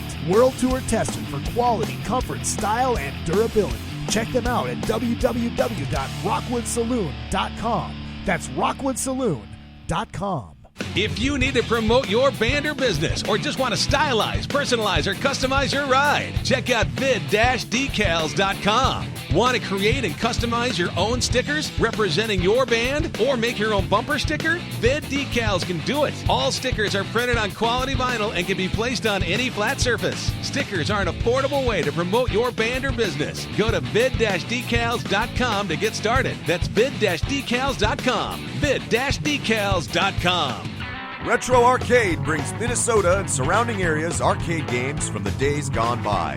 All of those great games from pizza joints and arcades are available in cocktail units and custom machines. Dozens of favorites from your youth in one machine to complete your game room or man cave. Retro Arcade also sells and services your favorite pinball machines. Find them at facebook.com/80arcade.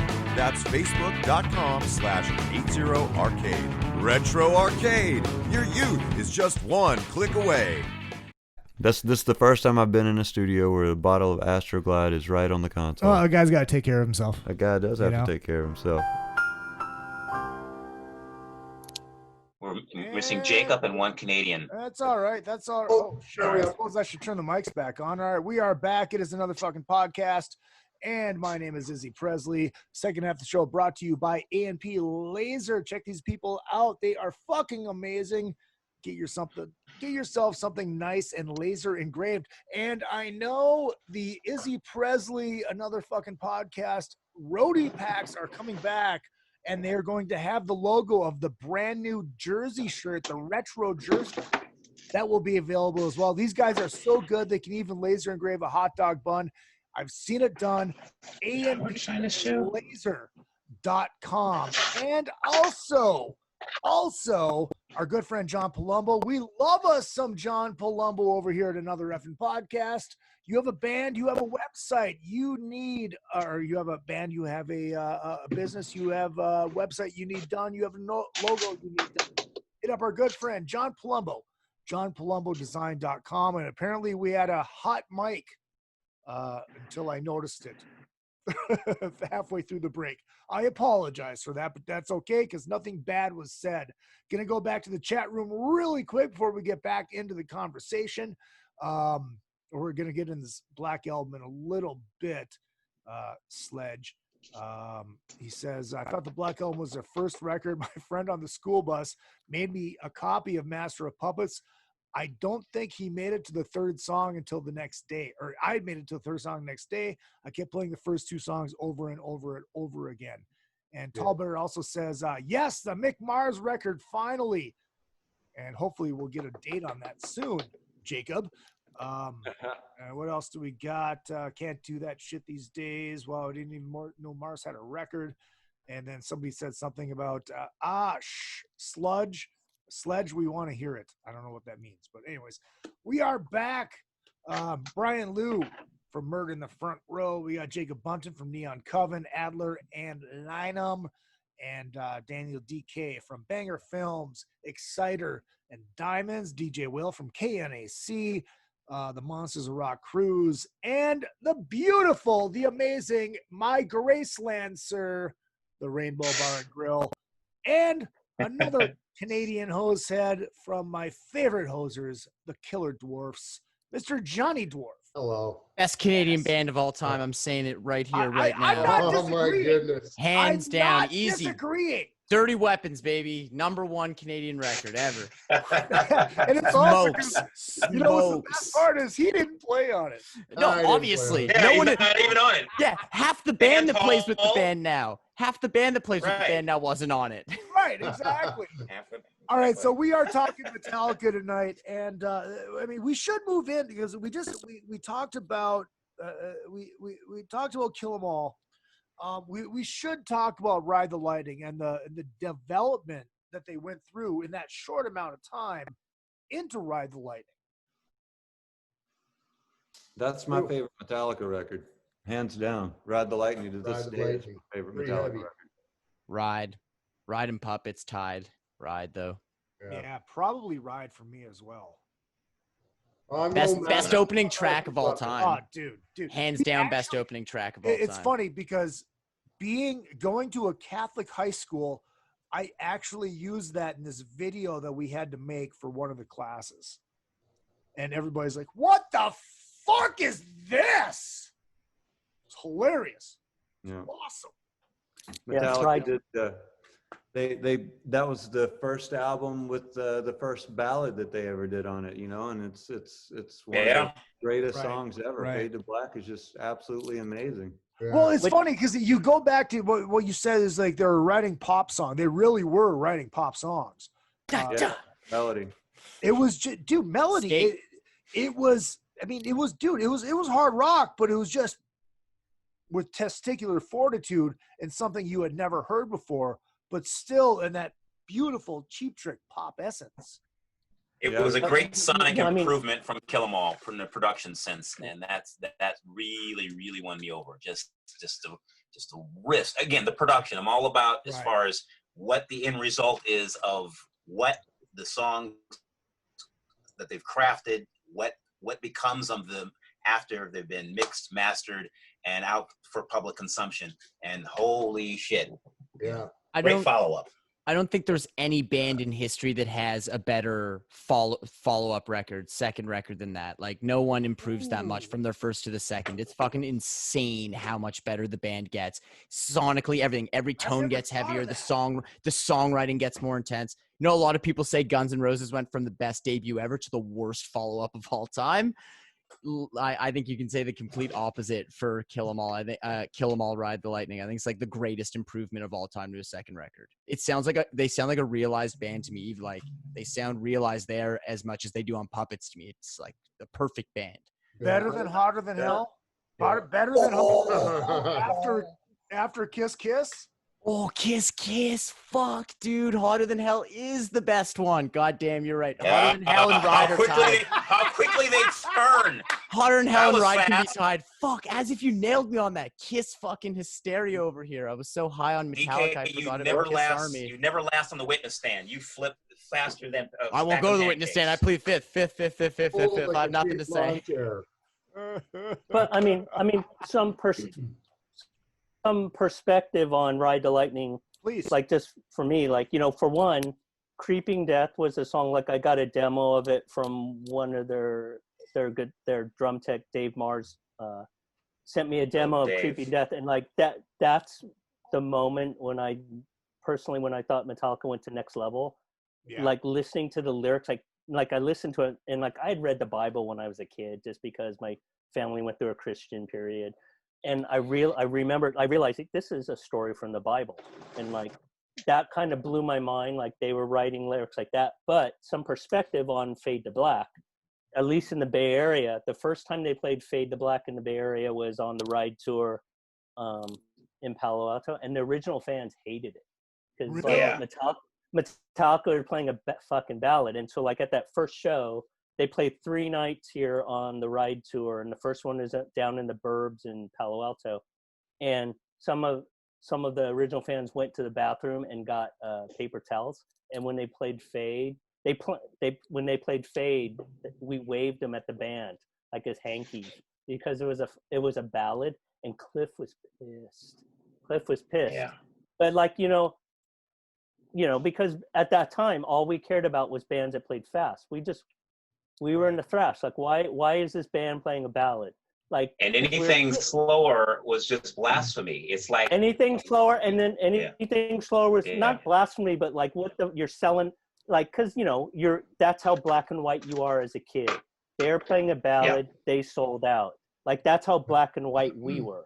Like and but you know you were ECW like, fan. But I love. I'm sorry, I went wrestling on you.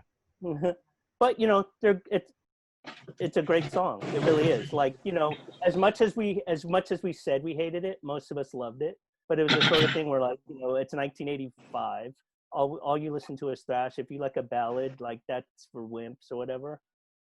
Yeah. But like, you know, again, like the common theme is they were ahead of their time. Like, they're a thrash band. All the other thrash bands were like playing the same game. Like, we got to play fast. We got to do solos a million miles an hour.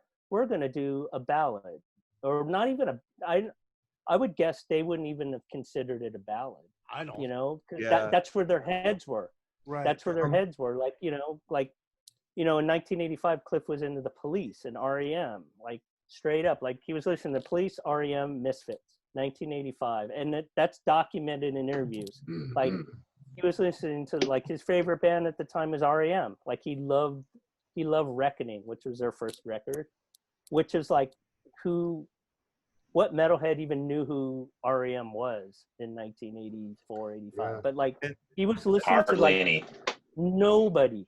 And like, like there's a story where, like, I mean, not to digress too much, but like when he was playing his final show in Stockholm, his girlfriend at the time was at an REM show in Berkeley, because I was in REM, like, that's kind of when I was going off in this other thing. So it's like kind of this weird, like, real life thing where, like, Cliff loved REM. The final night he was on this earth, his girlfriend at the time was at an REM show in Berkeley, and it's that kind of shit that trips me up. But like, again, like, not to digress, but like musically, like,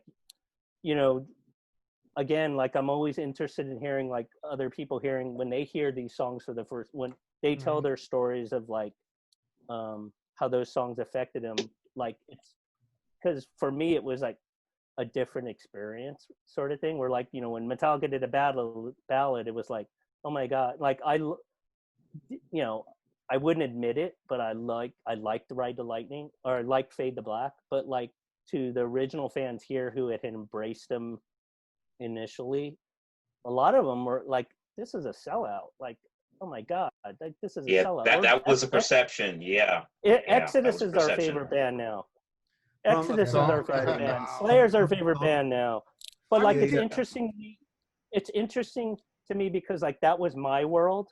And then, like, that's what I mean now. Like, a lot of times with metal, like, that kind of, like, what not bothers me, but it's just sort of like, metal fans can be so dogmatic. It's just like, you need to be like this. You need to be like this. Where, like, back you know, at least how I grew up with metal, it's kind of fascinating to think back, like, you know, like Iron Maiden were my favorite band when I was a kid, and like their favorite band was like Jethro Tull, and like, you know, Steve Harris was way into prog rock and all that stuff, and like, and then I got into like Motorhead, like who knows what the fuck Motorhead were inspired by, and then like, Right. and then like, and then Metallica, you know, Metallica, like I said before, they were the first band I ever was friends with, and like they were influenced by like all that shit, and then you added Cliff into the mix, and like Cliff came from this like, I mean, straight up, Cliff was a hippie, like, and I don't mean that as a bad thing. I don't mean that, you can just tell. I don't mean that as a negative. I mean, as a hippie, meaning he liked everything.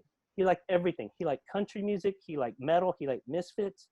And like, it's just interesting to me now where like, you know, I love meeting people, especially metal fans who can appreciate different music. Because you know how dogmatic metal can be now. It's like death metal. You know, I'm death metal. I'm this, I'm that. I'm like, I just love meeting metal fans who like can appreciate everything. Because like, you know, that's kind of that's what I am now. Like I straight up, like I love old country music. I love blues. I love country band. Classic rock. I love fucking Leonard Skinner and stuff. Oh, you know? dude!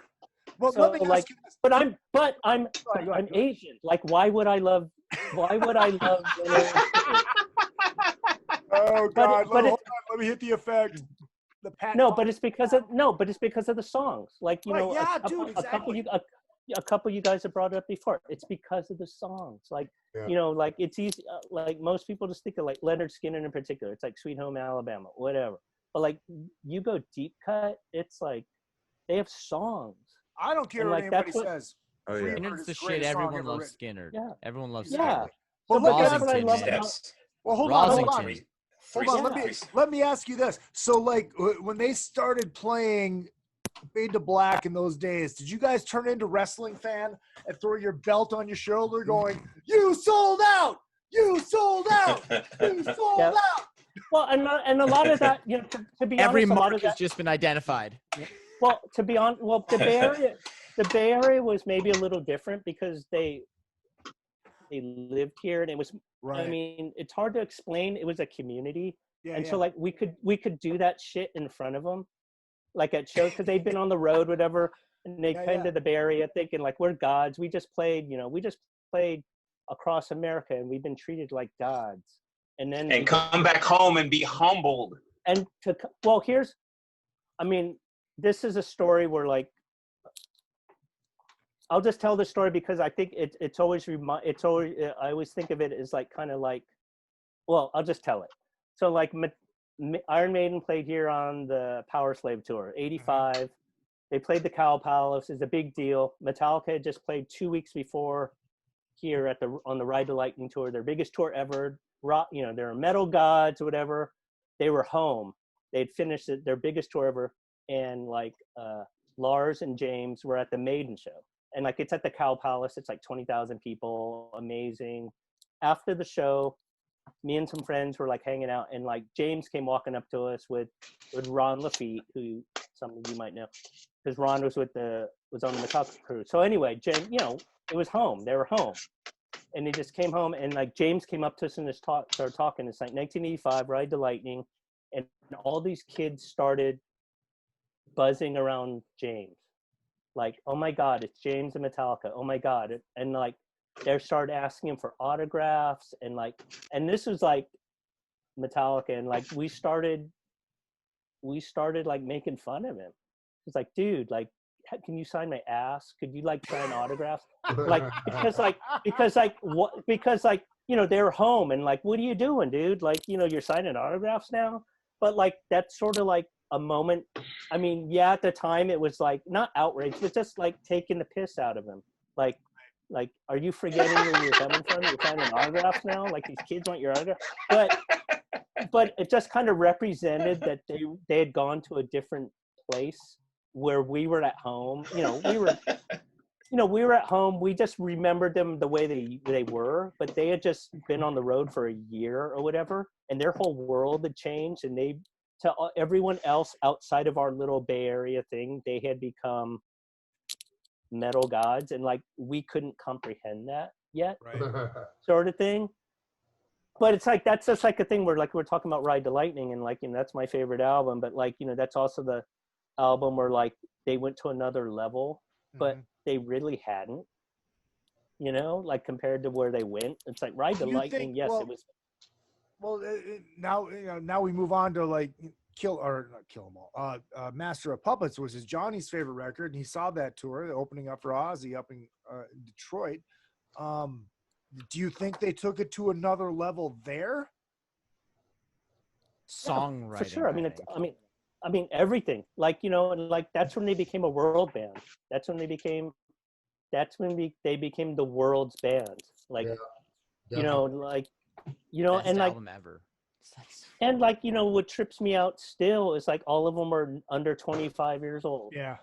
They See, did I Masters of Puppets. don't think they became the world's band until the Black Album. Well, the world's band, but like to me, like the thing I trip on still is like fucking Master Puppets. They were 24 years old or younger. That just blows my fucking mind. That it still trips me out, because when I remember when I was 24 years old, and like you know, like everyone, like that's what I mean. Like people can talk shit about Metallica all they want, whatever. They've earned but the thing that I always kind of use as like kind of the what the fuck have you done is they did all that. They did their first 3 albums before they were 25 years old. Yeah. And like, wow. You know, like, and like, you know how it is, like the lifespan of a band, like their first 3 albums are usually their best albums. Yeah. And like, you know, they did arguably their best 3 albums before they were 25 years old. And then the remaining dudes did the Black Album, or they did Justice, then the Black Album.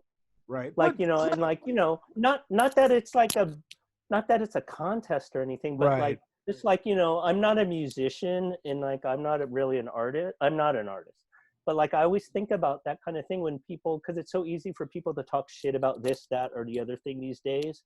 But like, it always trips me out. Like, you know, by the time those dudes were 28, they had done Justice on down. And then by the time they turned 30, they had done the Black Album. And it wasn't like, you know, like insane. It's insane. And then even insane. Now, like, you know, yes, even Hit and Miss, you know how wherever we are now, you know, now they sell out stadiums by themselves. Right. Well, by themselves. They're not. Let me ask you this. Let me ask you this, and this is going to be a weird talking point, but if Cliff doesn't die, where does the direction of the band go? Does it go down the road? I've thought about that a lot, and I think they would have broken up. I think they would have been done, because if this is just me talking, because everyone just thinks like, oh, if the band had continued, they would have stayed true. Like, but what does that mean? Like, Cliff was 24 years old, and Cliff, when Cliff, this is my take on it. It's not based on anything. Cliff was 24 years old. He was 24 years old. His favorite band was REM. He was into the Misfits. He was into the Police. He was in this. His music. What he was listening to was so diverse. It wasn't thrash metal. Like my take on it was, just speaking completely like how I grew up or how I matured, whatever, he would have gotten tired of it. Like, why would he still want to play metal when he was 30 years old or whatever? You know, like just, you guys got to look at other bands, like how, so you think of other bands who lasted 30 years. They've broken up. They've lost key members. People have left. Like, it's easy to say, like, you know, because it's what we want. It's like Cliff Burton would have kept things together. I don't think that's what would happen. Like either he would have left the band, or the band would have just grown apart at some point. Because like, what's that? Well, go ahead, Johnny. Yeah, it's definitely not an accurate statement to say that they would have kept it together and stuff like that. Everyone's different. Everyone grows up different. Everyone grows up. Like, why would Cliff Burton at 50 years old still want to be wearing bell bottoms and wearing a Misfits shirt? Like, there's no way. And like, you know, it is. I mean, it's a sort of thing that kind of, just personally, it fascinates me how people want to keep Metallica in the past. You know, even the point, like, people like, have you heard the version of Justice with bass? Like, okay, like, why? I can't think of another band who people do that to. Like, like, I'm gonna re-record your album to the way I want to hear it. Like, I can't think of another band who people were. I mean, but that's not a negative. I don't mean that as a negative. It's how sacred that era of the band means to people. The Cliff era. That's how sacred it is to people, where they want it to be this thing. Where like, it was the magic, right? It's magic, and like, I get it. That they had like, it was magic, and like, it was magic, and it ended before it should have, and like. But it always fascinates me, that sort of, like, the question you just asked, like, well, if Cliff had lived, what would the band would have been turned into Slayer? Like, no, like, that's not where they were going when he was alive. But it's funny though, is because you said that because Cliff is into all these different things, and you know, as Metallica fans, a lot of us think that, well, yeah, he wouldn't have been for what they did with the Black Album going forward, but maybe he would have. But why wouldn't he have? That's always my thinking. Like, he loved Rush. He loved ZZ Top. He loved FM radio bands. He grew up with that shit. And so, like, why wouldn't he be into that? Like, I'm just being devil. You know, that's the way I always think. Like, he loved Rush. He loved ZZ Top. He loved bands that were played on the radio. Why wouldn't he be into that? Like, that's just my whole take on it. And like, but it just speaks to like what Metallica means to people, where, it's 2020 and people are still debating whether Justice is better with bass. Yeah.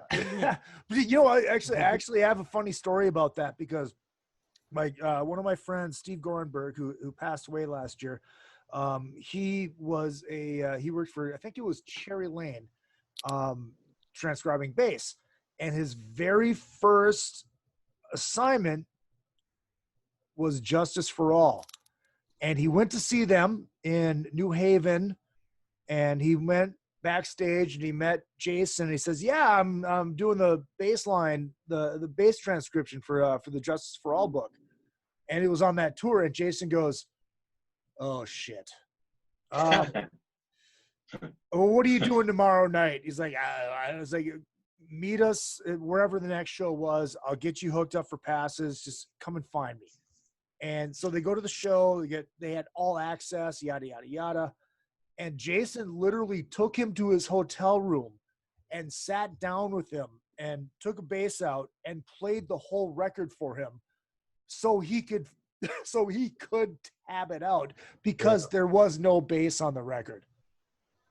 See, and I think it's a disservice to like the whole debate whether there's bass on the album or there's not bass on the album. I mean, Jason was in the band for 10 years. He played the songs live. He's like, on the album. Like, it's kind of a disrespect to Jason saying that there's no bass on the album. Yeah. Like, again, it's like, it's just fascinating. It just because of how long I've been following this band, it's fascinating to me that is still the age-old debate, where it's almost like, it's like the it's like who shot JFK. Like, it was actually, I know Zapruder played bass on Justice or whatever. Like, it was the Zapruder bass tapes. It was a secret service. The car behind JFK, the shots went off. He pulled the M15 up. They hit the gas. He fell backwards. And then they deleted the bass tracks. All right. I mean, we could literally go on for 5 hours talking Metallica. Yeah. We will have to do a second Metallica show. But I had this experiment for us, and Brian, if you want to chime in off the top of your head and do this with us, I said pick your ultimate one night only Metallica set list, 15 songs. And Jacob, You think about it while we all go through this. Jacob, why don't you do yours first? All right. Mine was, mine pretty much covered the entire spectrum of Metallica. I didn't go into Saint Anger, Stanger. I wasn't So I actually did this in order, the order that I would like the whole show played, including That's the best part. Yeah.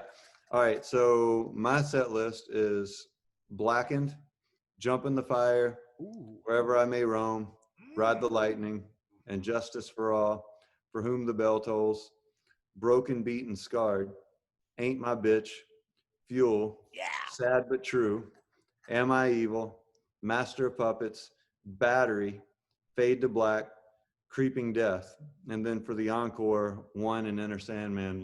For the people that grew up on the videos. Right, DK, the young'un. I'm excited about this one. I didn't take it nearly as seriously. I was just like looking at albums this whole time and thinking about the songs I'd want to hear. How many is this? 2, 4, 6, 8, 10. Yeah, that was like really serious. You did an amazing job. That was a career spanning set list. I'd want to hear my set list is I would get rid of all the bullshit right away. I don't want to hear fucking Seek and Destroy. I don't want to hear Sandman. I don't want to hear fucking One. I don't care. I would go for in chronological-ish order, I guess. I'd go Lights, Whiplash, Militia, Fire, Trapped Under Ice, Creeping Death, maybe the title track from the second record. Then off Puppets, I need to hear Disposable, Battery, Leper, Orion. That's a fun one. And then Justice, I really only want the title track, Blackened, Beholder. And then from those modern records, That Was Just Your Life, the first song off of Death Magnetic, and the Drop D one, All Nightmare Long. And then the weird fast thrash song off the new album. I don't know what it's called. Spit Out the Bone. That's what it's called. All right. So then a bunch of covers. Give me Last Caress, give me fucking Bread Fan, give me all the old school covers, and I'm happy. Lick It Up. Yeah, Lick dude, it happy. Let's hear Lick It Up. Will probably Wrong universe. I'm assuming, Will, you had your physics books and you had a chart, and you figured it out exactly how you want it. And it took you 9 hours, but that's okay. I want to hear this. Nah. Mine is all over the place. Certain songs have specific meanings to me that I'm not going to get into. This technically is not going to be in order. Only the last song and then the encore, which you'll never see coming because, again, it's for certain reasons. Frank, tick, tick, tick, tick, talk. You're right. Tell you, man, that is the world's ultimate Folgers coffee can mix. Anyway, don't get me started. Lifestyle determines the death style, baby. Anyway, Motor Breath, Whiplash, For Whom the Bell Tolls, Battery.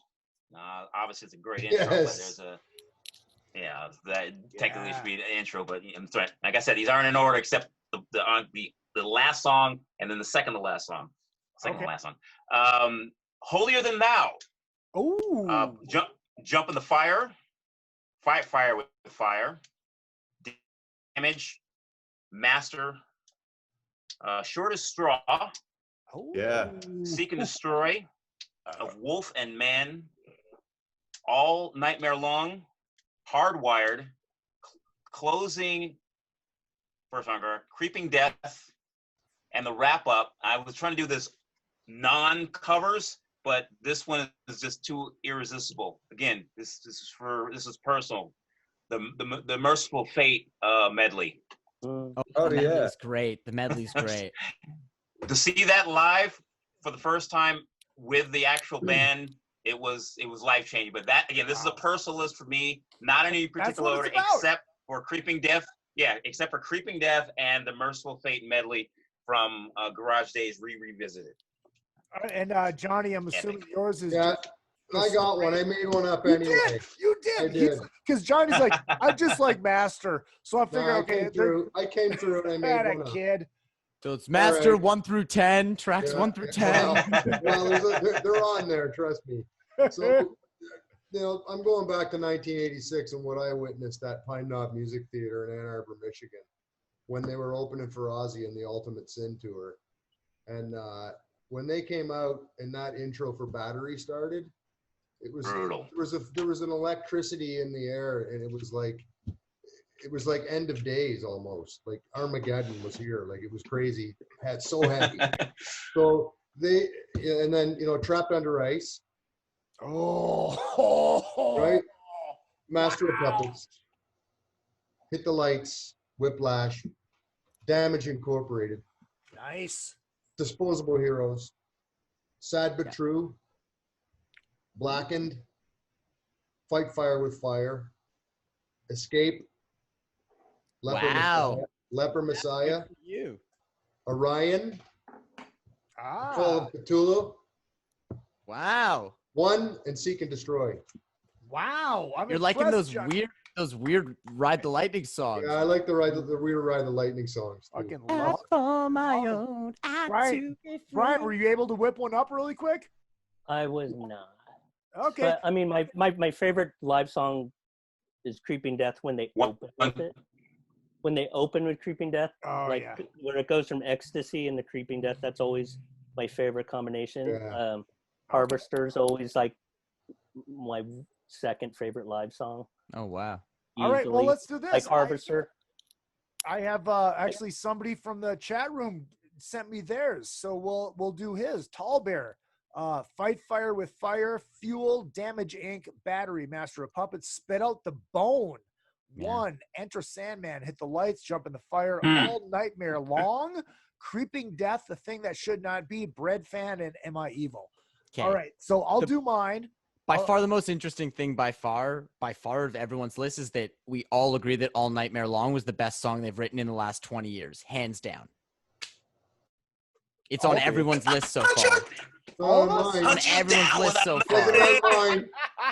All right, here's mine. Hunt You Down Without Mercy. Fucking great. This is in order. I put this as a in order. Hit the Lights into Ride the Lightning. See the combination there? Hit the Lights into Ride the Lightning. Then I went into a Justice medley. This is all moved into one song. That's a sick medley. It goes from Blackened to Justice to Dyer's Eve. Okay? Then we go into Master of Puppets, Creeping Death, Fade to Black, Damage Incorporated, Ain't My Bitcha! The Thing That Should Not Be, Seek and Destroy. Then the band goes off stage. And they come out for an encore, and they bust out all these fucking covers. They come out with So What?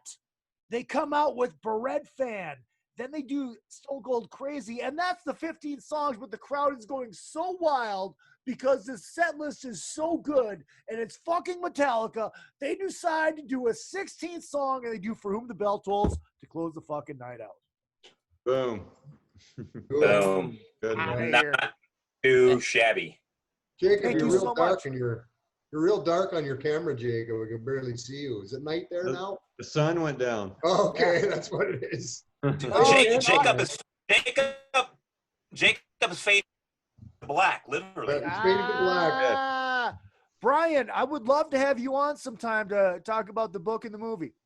Yeah, no, this is great. Like anything you guys like, this is fun, super fun. Like, you know, like I said, like Will invited me, and I appreciate it. I mean, if anything Will, you know, any people Will is involved with, I'm sure, you know, anything for Will, basically with me, and like I would love it. Like, man, I want to this whole combination of people was really fun. Like I didn't know what to expect coming in, and it's like it's awesome. Dude, it was a fucking blast. It was a surprise. Brian Lew, of course, he wrote Murder in the Front Row and early photographer of Metallica. And there's a documentary of the exact same thing. Please, Will, you were going to say? No, I was going to say, along with Harold O., these two knuckleheads were early on in the photography aspect. Long before digital cameras weren't even a concept. Brian and Harold were down in the trenches getting these classic photos that can be found in this book. which ended up turning into a movie, which I hope you have all seen. So I appreciate you guys letting Brian have a few choice words and anecdotal things, because in the early stages of one of the biggest bands on the planet, Brian was. I'm gonna mute Izzy. In the early stages of Metallica, regardless that they were an LA band first, they really made their biggest contribution to the Bay Area scene by being in the Bay Area, and that really changed the landscape of the scene from that point on. So Brian was there more than I was, because Greyhound wasn't cheap, and Hitch and Rise was daunting back in 83, 84. So You was here. Yeah, exactly. So right. It's funny. Tall Bear checks in. Another cheap plug. You can get Murder in the Front Row at any store. And Bruce wants to know, hey Johnny, how the crops looking this year? Not that good. A little dry. Check out the brand new Neon Coven album, which is out when, Jacob? Comes out October 30th. You have some time. We got some time, but the single is available right now. It's called Future Postponed, but the first single is out now. Which is called Blame It on the Drugs. Blame It on the Dogs. Blame It on the Drugs. DK, they want to find your Twitch. Where can they find you? Come watch me on Twitch. I play legendary songs from a band that made records before I was born, and I'm super honored to get to do it. Twitch.tv/Daniel_DK. That's right. Heavy Metal Maniac. Let's go, buddy. Front to back. Heck yeah. DK Will. What else do you got, buddy?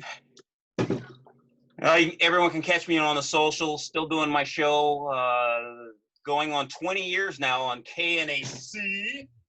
Sundays from 10 to 1 o'clock Pacific Standard Time. And the rebroadcast can be heard on Total Rock Radio, based out of the UK. And I would say find me at the Rainbow Bar and Grill, but unfortunately, until we're at stage 4, no dice until further notice. So we have to do that right. The metal will flow on KNAC 24/7. Right. So nonetheless. Did you say 4? Woo! Just knock it off. Johnny Dwarf, what do you got, buddy? I'm just building my racing boat, buddy, you know? Can we get a Dwarf show going on? Can we get a no shit. You host a Dwarf streaming show? Let's do something. I don't know. You'll have to talk to Russ or Daryl. Fuck. The birthday boy. Big 6-0. Yeah, that's it. Give him my best. I will. Brian, if people want to find you, they want to buy your shit, where can they find you? They can go to the books at murderinfrontrow.com, or they can just go to mitfr.com. That's the movie website. And so either one, murderinfrontrow.com is probably easier to remember. But Mitfr is pretty easy. Mitfr is pretty. Mitfr. MITFR, and then they'll get you to both the movie and the book, I guess. Love it. Before Before we go, being included, dude. Dude, this is a blast. Thank you for coming in. And actually, really quick, Jacob Tallbear wants to know, what about the Mick Mars album? Can we expect anything soon? Do you know anything that you can say?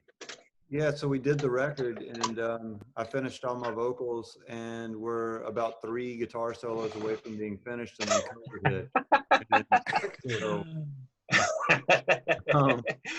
There's a couple of buttons to press.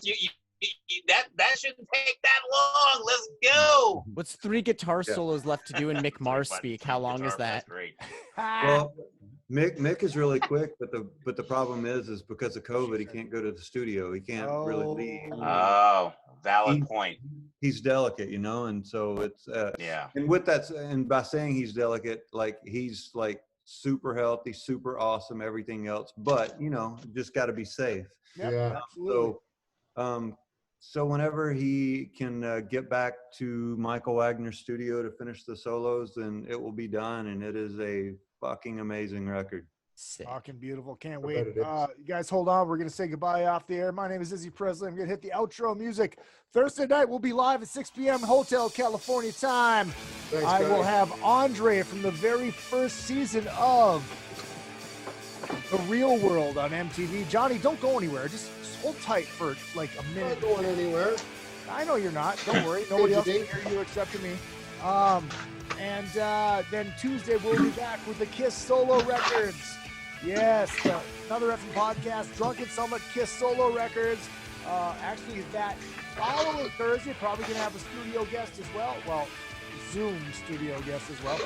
And that's all the shit we got coming up. If you want to donate to the show, it's very easy. izzypresley@yahoo.com. The brand new shirts will be available very, very, very soon. They are the jersey type shirts. Yes, the tour jersey shirts and old school fucking marketing on them. You're gonna love them. You're gonna love them. I swear to God. I swear to Lemmy, you are gonna fucking love them. We'll be back next week. Thank you again to all the guests: Brian Lew, Jacob Bunton, Daniel Dekay, DJ, Johnny Dwarf. I do love you all. And don't forget, what I lack in talent, I make up for in cock. Thanks for telling us that. Yeah. Good to know. Hey, you know, Yeah. it's what I do. It's what I